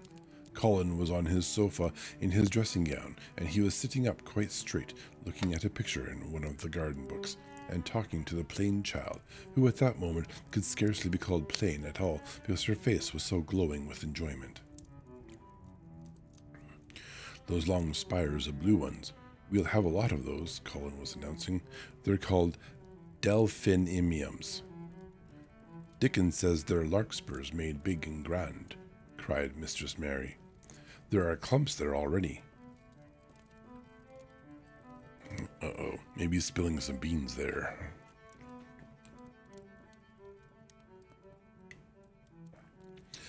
Then they saw Dr. Craven and stopped. Mary became quite still, and Colin looked fretful. "I am sorry to hear you were ill last night, my boy," Dr. Craven said, a trifle nervously. He was a rather nervous man. I'm better now, much better, Cullen answered, rather like a Raja. I'm going out in my chair in a day or two, if it is fine. I want some fresh air. Dr. Craven sat down by him and felt his pulse and looked at him curiously. It must be a very fine day, he said, and you must be very careful not to tire yourself. Fresh air won't tire me, said the young Raja. As there had been occasions when this same young gentleman had shrieked aloud with rage and had insisted that fresh air would give him cold and kill him, it is not to be wondered at that his doctor felt somewhat startled. I thought you did not like fresh air, he said. I don't when I am by myself, replied the Raja. But my cousin is going out with me. And the nurse, of course, suggested Dr. Craven. No, I will not have the nurse. So magnificently that Mary could not help remembering how the young native prince had looked with his diamonds and emeralds and pearls stuck all over him, and the great rubies on the small dark hand he had waved to command his servants to approach with salams and receive his orders. My cousin knows how to take care of me. I am always better when she is with me. She made me better last night. A very strong boy, I know, will push my carriage. Dr. Craven felt rather alarmed. If this tiresome, hysterical boy should chance to get well, he himself would lose all chance of inheriting Misselwaith. He was not an unscrupulous man, though he was a weak one, and he did not intend to let him run into actual danger. He must be a strong boy, and a steady boy, he said, and I must know something about him. Who is he? What is his name? It's Dickon, Mary spoke up suddenly. She felt somehow that everybody who knew the moor must know Dickon, and she was right, too. She saw that in a moment Dr. Craven's serious face relaxed into a relieved smile. Oh, Dickon, he said. If it is Dickon, you will be safe enough. You will be safe enough. He's as strong as a moor pony is Dickon. And he's trusty, said Mary. He's the trustiest lad, it's like there's an I apostrophe. He's the trustiest lad Yorkshire. Probably in Yorkshire. Yeah, in Yorkshire. She had been talking Yorkshire to Cullen, and she forgot herself. Did Dickon teach you that? Asked Dr. Craven, laughing outright. I'm learning it as if it was French, said Mary rather coldly. It's like a native dialect in India. Very clever people try to learn them. I like it, and so does Cullen. Well, well, he said. If it amuses you, perhaps it won't do you any harm. Did you take your bromide last night, Cullen? No, Cullen answered. I wouldn't take it at first, and after Mary made me quiet, she talked me to sleep in a low voice about the spring creeping into a garden. That sounds soothing, said Dr. Craven, more perplexed than ever, and glancing sideways at Mistress Mary sitting on her stool and looking down silently at the carpet. You are evidently better, but you must remember. I don't want to remember, interrupted the Raja. The Raja, appearing again. When I lie by myself, and remember, I begin to have pains everywhere, and I think of things that make me begin to scream because I hate them so. If there was a doctor anywhere who could make you forget you were ill instead of remembering it, I would have brought him here. He waved a thin hand which ought really to have been covered with royal signet rings made of rubies. It is because my cousin makes me forget that she makes me better. Dr. Craven had never made such a short stay after a tantrum. Usually he was obliged to remain a very long time and do a great many things. This afternoon he did not give any medicine or leave any new orders, and he was spared any disagreeable scenes. When he went downstairs, he looked very thoughtful, and when he talked to Mrs. Medlock in the library, she felt that he was a much puzzled man. Well, sir, she ventured, could you have believed it? It is certainly a new state of affairs, said the doctor, and there's no denying it is better than the old one. I believe Susan Soberry's right, I do that. said Mrs. Medlock. "I stopped in her cottage on my way to Thwaite yesterday and had a bit of a talk with her. She says to me, 'Well, Sarah Ann, she mayn't be a good child, and she mayn't be a pretty one, but she's a child, and children needs children. We went to school together, Susan Sowerby and me.' 'She's the best sick nurse I know,' said Dr. Craven. 'When I find her in a cottage, I know the chances are that I shall save my patient.' Mrs. Medlock smiled. She was fond of Susan Sowerby. 'She's got away with her, has Susan,' she went on quite volubly. "I've been thinking all morning of one thing she said yesterday. She says, 'Once when I was giving the children a bit of a preach after they'd been frightened, I says to 'em all, when I was at school, my geography told as the world was shaped like an orange, and I found out before I was 10 that the whole orange doesn't belong to nobody. No one owns more than his bit of a quarter, and there's times as it seems like there's not enough quarters to go round.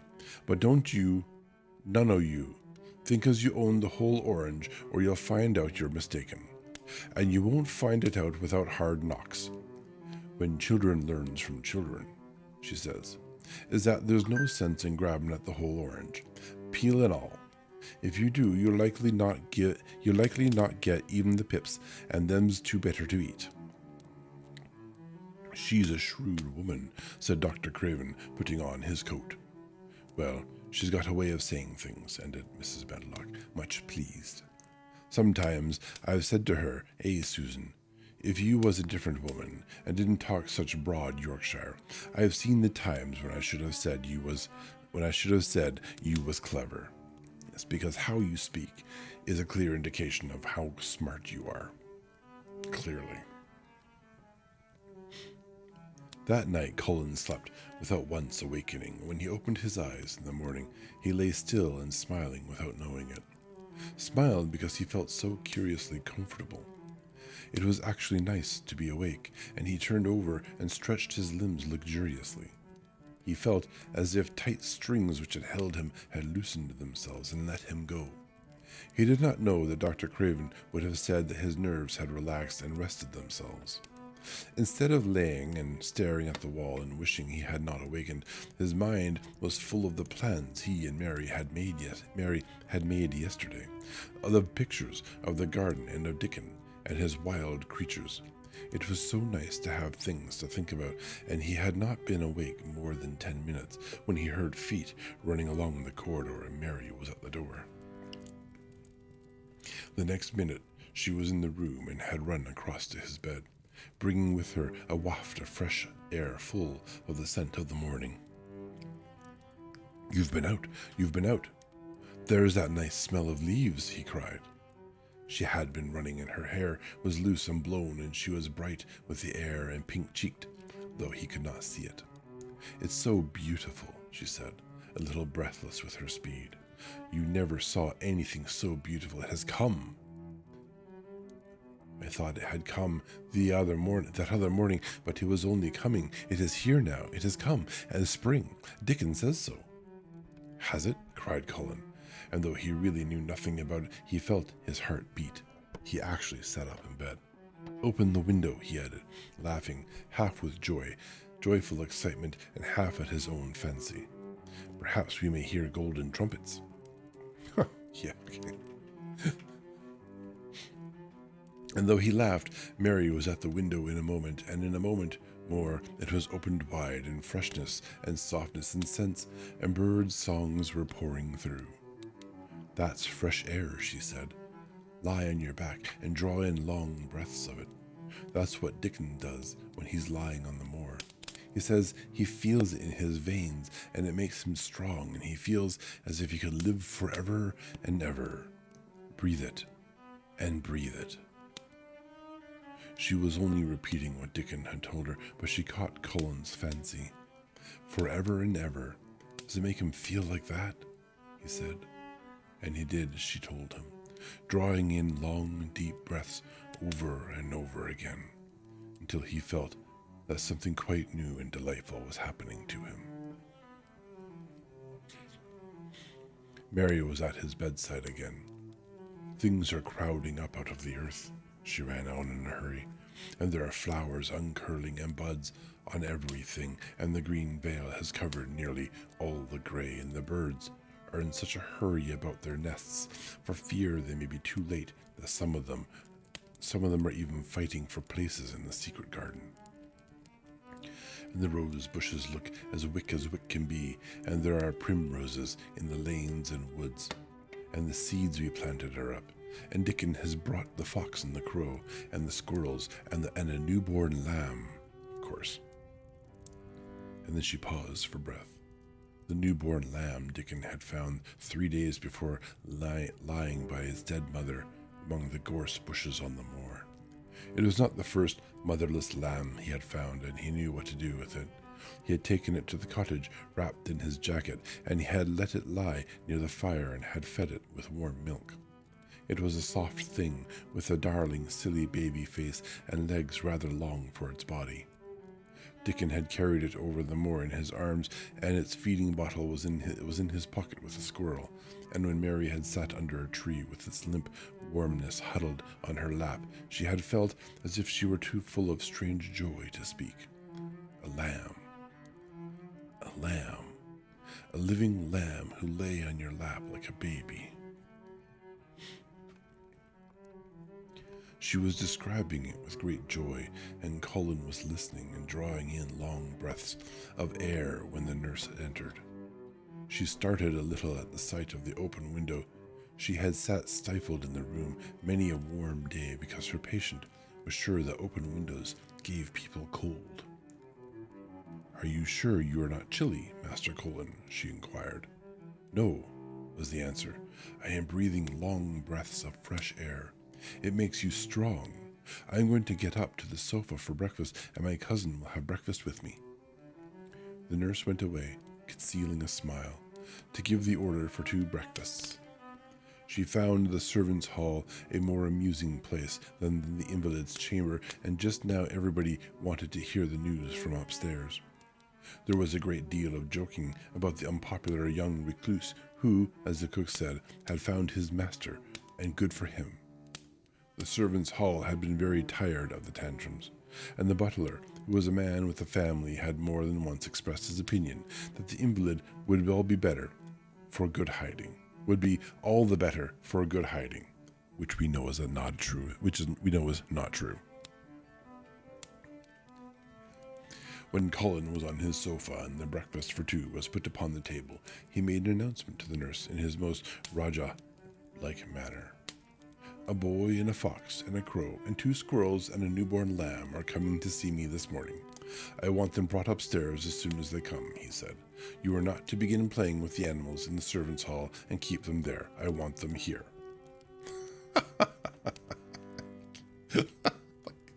I'm sure the animals would love to come inside, yeah. The nurse gave a slight gasp and tried to conceal it with a cough. "Yes, sir," she answered. "I'll tell you what you can do," added Colin, waving his hand. "You can tell Martha to bring them here.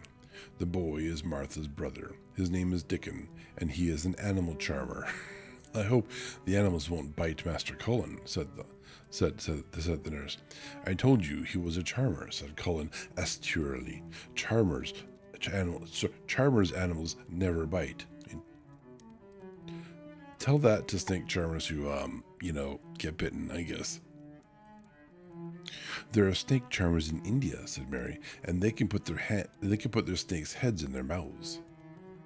"Goodness," shuddered the nurse. They ate their breakfast with their morning air pouring in upon them. Colin's breakfast was a very good one, and Mary watched him with serious interest.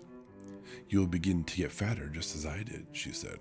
"I never wanted my breakfast when I was in India, and now I always want it." "I wanted mine this morning," said Colin. "Perhaps it was the fresh air. When do you think Dickon will come?" He was not long in coming. In about 10 minutes, Mary held up her hand. "Listen," she said. "Do you hear a caw?" Colin listened and heard it, the oddest sound in the world to hear inside a house. A hoarse caw, caw. "Yes," he answered. "That's Soot," said Mary. "Listen again. Do you hear a bleat? A tiny one?" Oh, yes, cried Colin, quite flushing. That's the newborn lamb, said Mary. He's coming. Dickon's moorland boots were thick and clumsy, and though he tried to walk quietly, they made a clumping sound as he walked through the long corridors. Mary and Colin heard him marching until he passed through the tapestry door on the soft carpet of Colin's own passage. If you please, sir, announced Martha, opening the door. If you please, sir, here's Dickens and his creatures. You can't bring these animals into the house. I hope they cleaned his boots. There's no way Dickens got clean boots, right? He's gonna have the muddy boots. Dickon came in smiling his nicest wide smile. The newborn lamb was in his arms, and the little red fox trotted by his side. Nut sat on his left shoulder, and Soot on his right, and Shell's head and paws peeped out of his coat pocket. Colin slowly sat up and stared, as he had stared when he first saw Mary, but this was a stare of wonder and delight.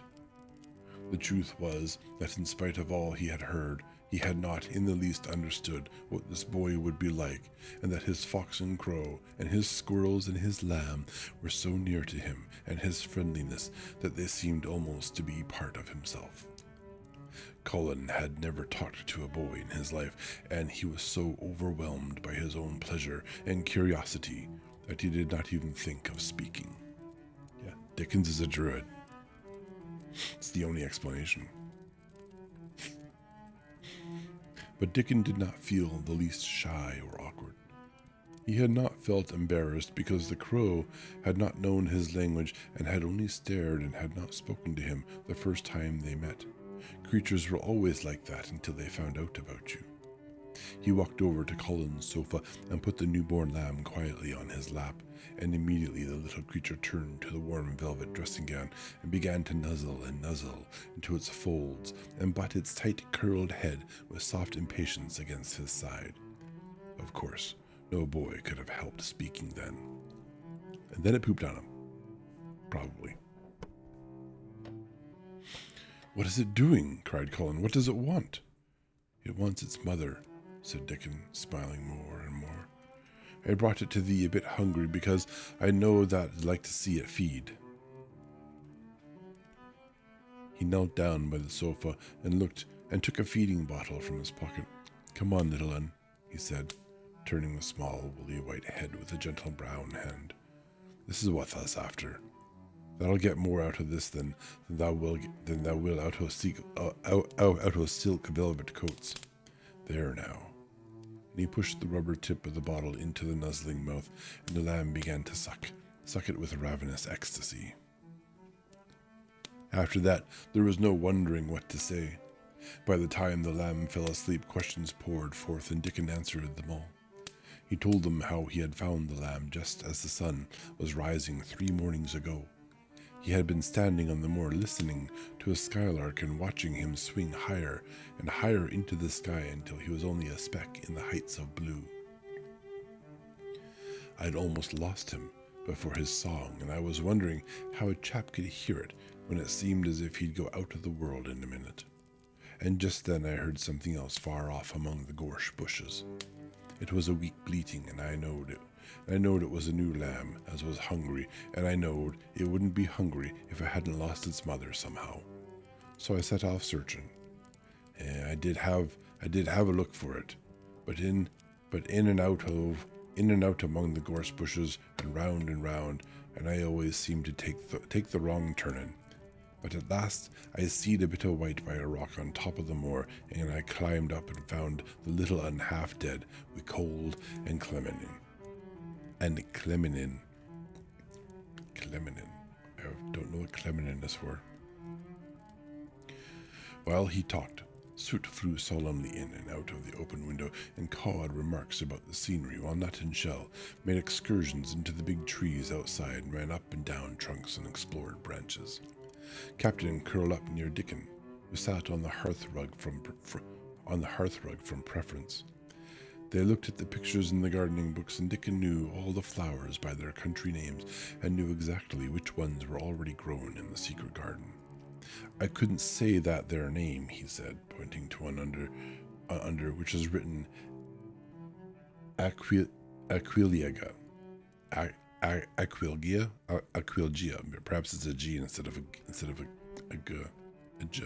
Aquilgia. But us calls that a columbine, and that there one is a snapdragon, and they both grow wild in hedges. But these is garden ones, and they're bigger and grander. There's some big clumps of columbine in the garden. They look like a bed of blue and white butterflies fluttering when they're out. I'm going to see them, cried Colum. I'm going to see them. Aye, that the mun. So aye, that you must, said Mary quite seriously, and that munnot lose no time about it. Chapter 20. I shall live forever, and ever and ever. I shall spray my throat, and you shall hear it.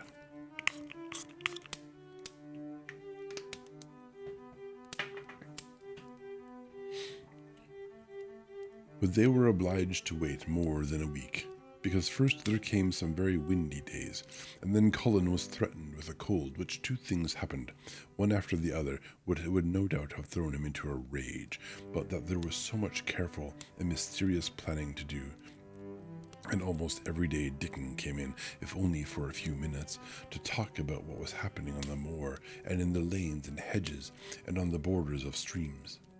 The things he had to tell about otters and badgers and water rats' houses, not to mention birds' nests and field mice and their burrows, were enough to make you almost tremble with excitement when you heard all the intimate details from an animal charmer and realized with what thrilling eagerness and anxiety the whole busy underworld was working. They're the same as us, said Dickon, only they have to build their homes every year, and it keeps them so busy they fairer scuffle to get 'em done. The most absorbing thing, however, was the preparations to be made before Colin could be transported with sufficient secrecy to the garden. No one must see the chair carriage, and Dickon and Mary, after they turned a certain corner of the shrubbery and entered upon the walk outside the ivied walls.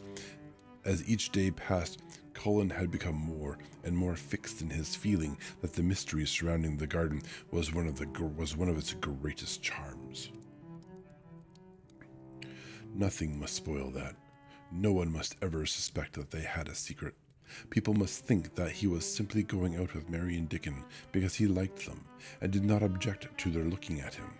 They had long and quite delightful talks about their route.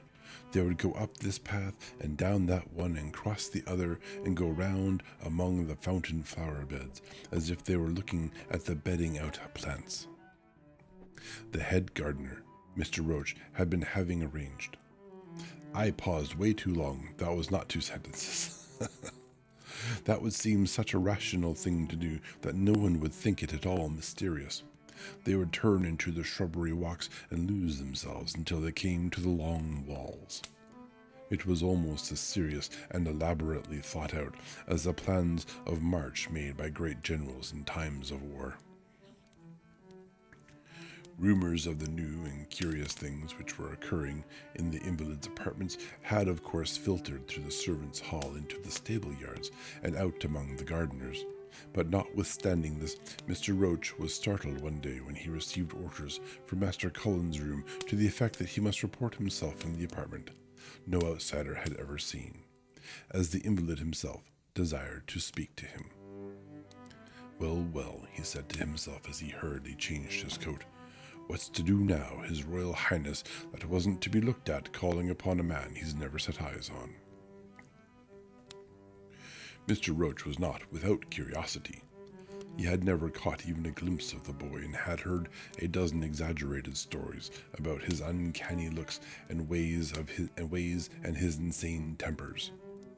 The thing he had heard oftenest was that he might die at any moment, and there had been numerous fanciful descriptions of a humped back and helpless limbs given by people who had never seen him.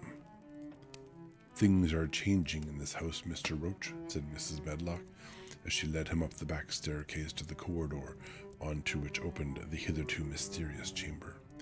Let's hope they're changing for the better, Mrs. Medlock, he answered. They couldn't well change for the worse, she continued, and queer as it all is, there's them as finds their duties made a lot easier to stand up under. Don't you be surprised, Mr. Roach, if you find yourself in the middle of a menagerie and Martha Sowerby's Dickon more at home than you or me could ever be. There really was a sort of magic about Dickon, as Mary always privately believed. When Mr. Roach heard his name, he smiled quite leniently. He'd be at home in Buckingham Palace or at the bottom of a coal mine, he said, and yet it's not impudence either. He's just fine, is that lad. It was perhaps well he had been prepared, or he might have been startled. When the bedroom door was opened, a large crow, which seemed quite at home, perched on the high back of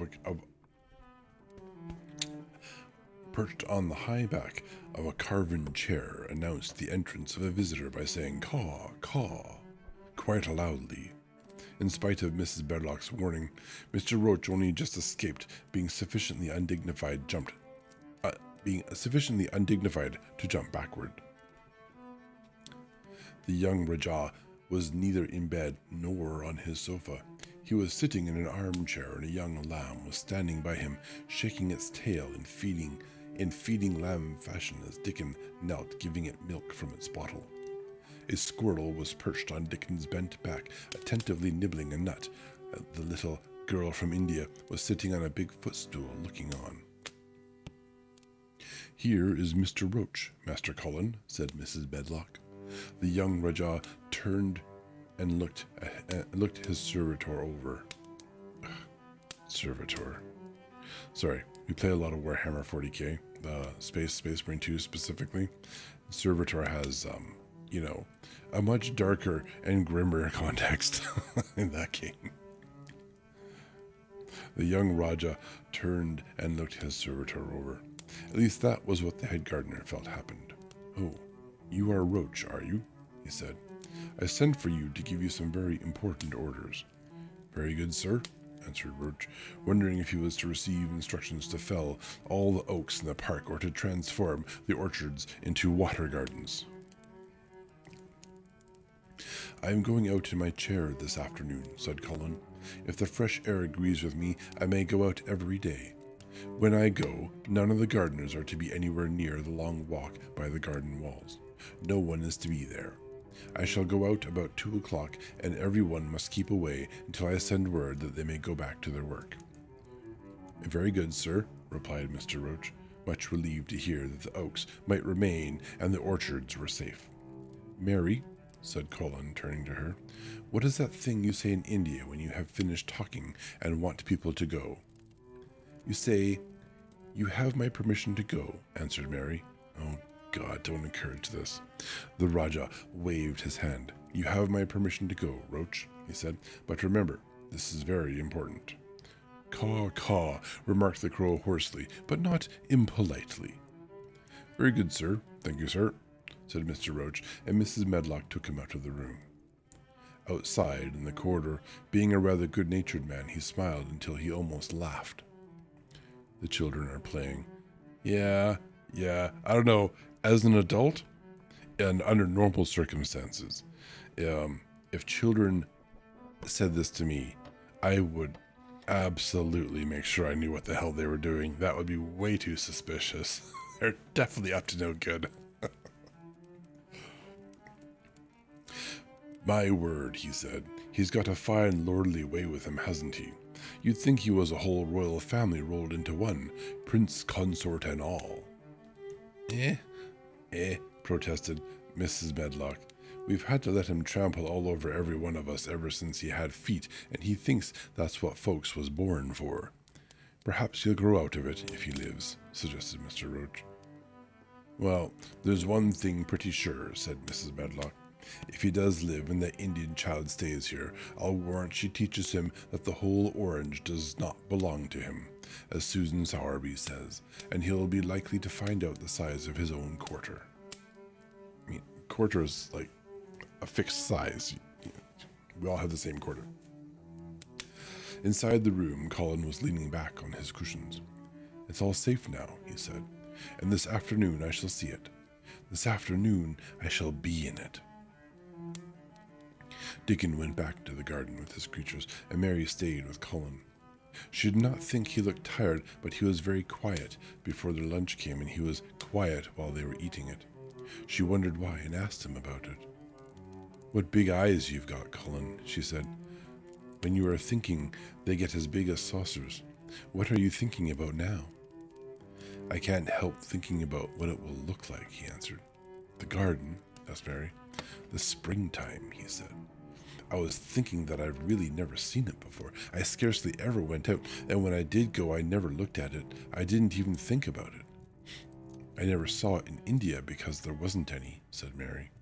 Shut in and morbid as his life had been, Colin had more imagination than she had, and at least he had spent a good deal of time looking at wonderful books and pictures. "That morning when you ran in and said, 'It's come, it's come,' you made me feel quite queer. It sounded as if things were coming with a great procession and big bursts and wafts of music. I've a picture like it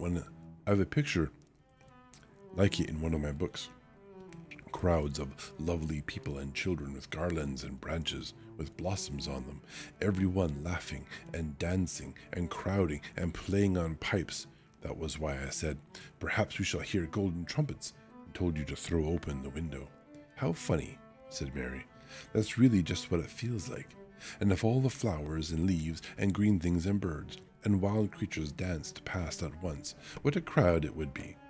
I'm sure they dance and sing and flute, and that would be the wafts of music." They both laughed, but it was not because the idea was laughable, but because they both so liked it. A little later, the nurse made Colin ready.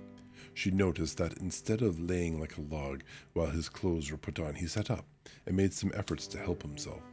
And he talked and laughed with Mary all the time. "This is one of his good days, sir," she said to Dr. Craven, who dropped in to inspect him.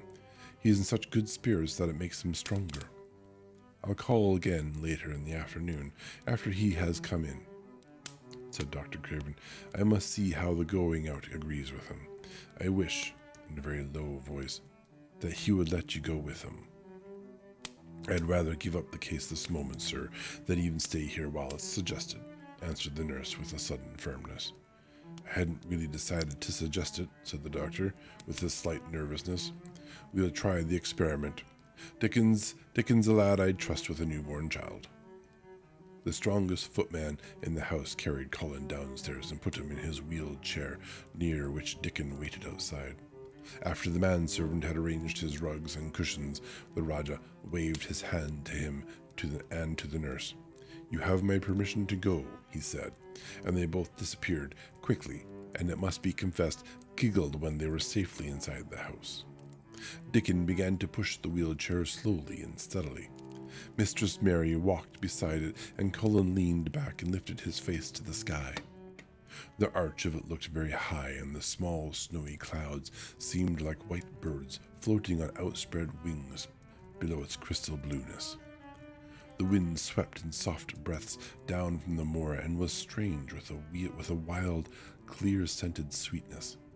Colin kept lifting his thin chest to draw it in, and his big eyes looked as if they were which were listening instead of his ears. His eyes looked like they were listening. Okay, that's interesting. They could just there are probably other ways to describe that, but here we're moving on. "There are so many sounds of singing and humming and calling out," he said. "What is that scent the puffs of wind bring?" "It's gorse on the moor that's opening out," answered Dickon. "And the bees are at it wonderful today. Not a human creature was to be caught sight of in the paths they took. In fact, every gardener or gardener's lad had been witched away. But they wound in and out among the shrubbery and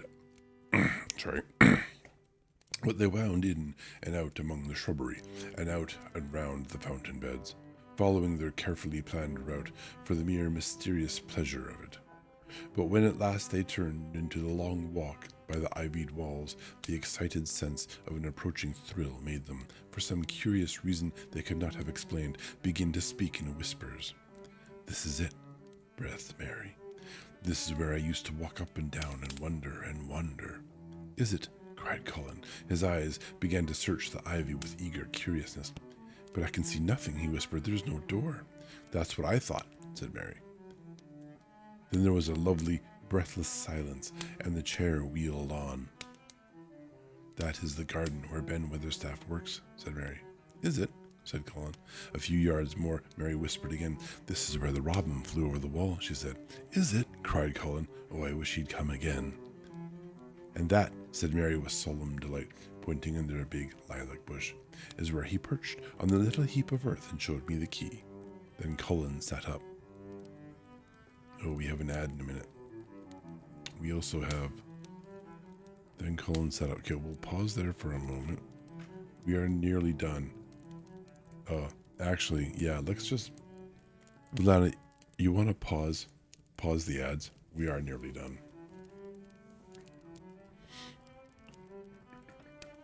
Or I can do it, that's fine. Oh, there you go, cool. Then Colin sat up. Where? There, he cried. And his eyes were as big as the wolf's in Red Riding Hood. When Red Riding Hood felt called upon to remark on them, Dickon stood still and the wheeled chair stopped. And this, said Mary, stepping on to the bed close to the ivy, is where I went to talk to him when he chirped at me from the top of the wall. And this is the ivy the wind blew back. And she took hold of the hanging green curtain.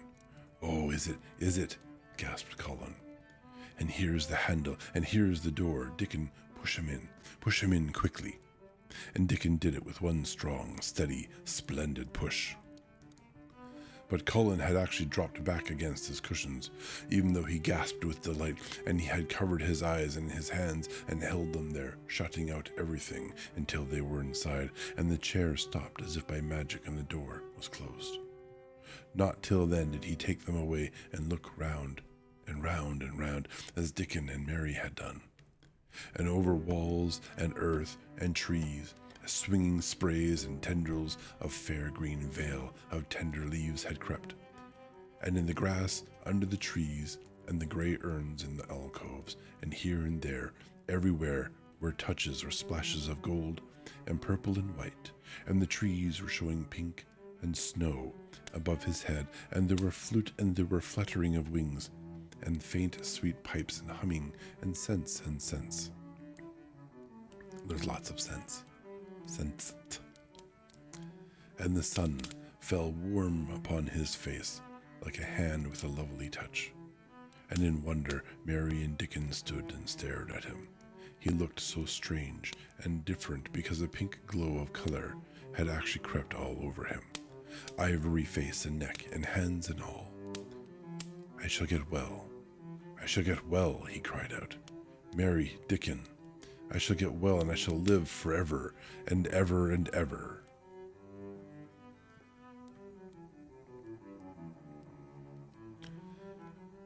And that's where we'll stop today. We'll definitely have one more stream for this book. Absolutely. That's how that's going to work. We got through a lot this time, I think. It ended up perfectly at 10 o'clock. So that's really cool. Yeah. Chapter 21 next time. I guess we're getting through 10 chapters a night, which is kind of neat. Kind of cool. Let's see if there's anyone to raid. Yeah, now he wants to live. So we've basically done the whole Colin story, haven't we? Imagine the arc working out that way.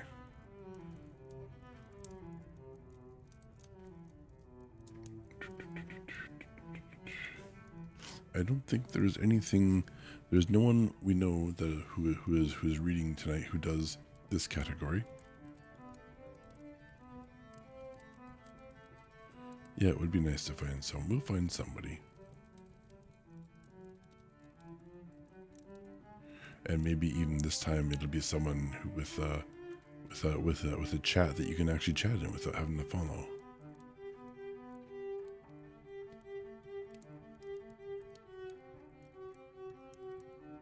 Interesting.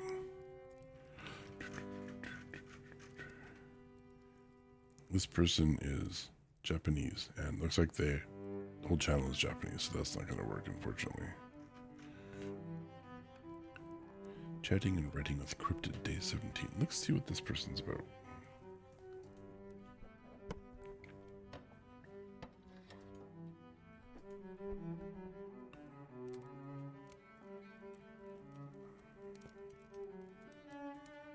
Okay, we might raid Cryptid Roots then, perhaps.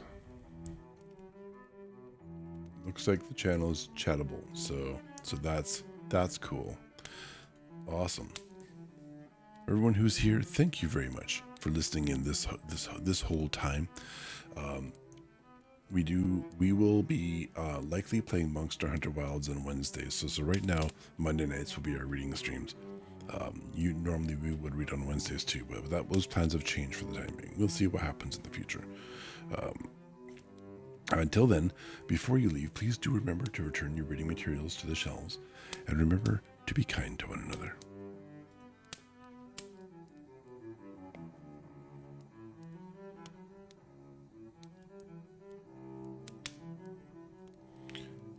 I forgot to press start raid before I did my outro. Here we go.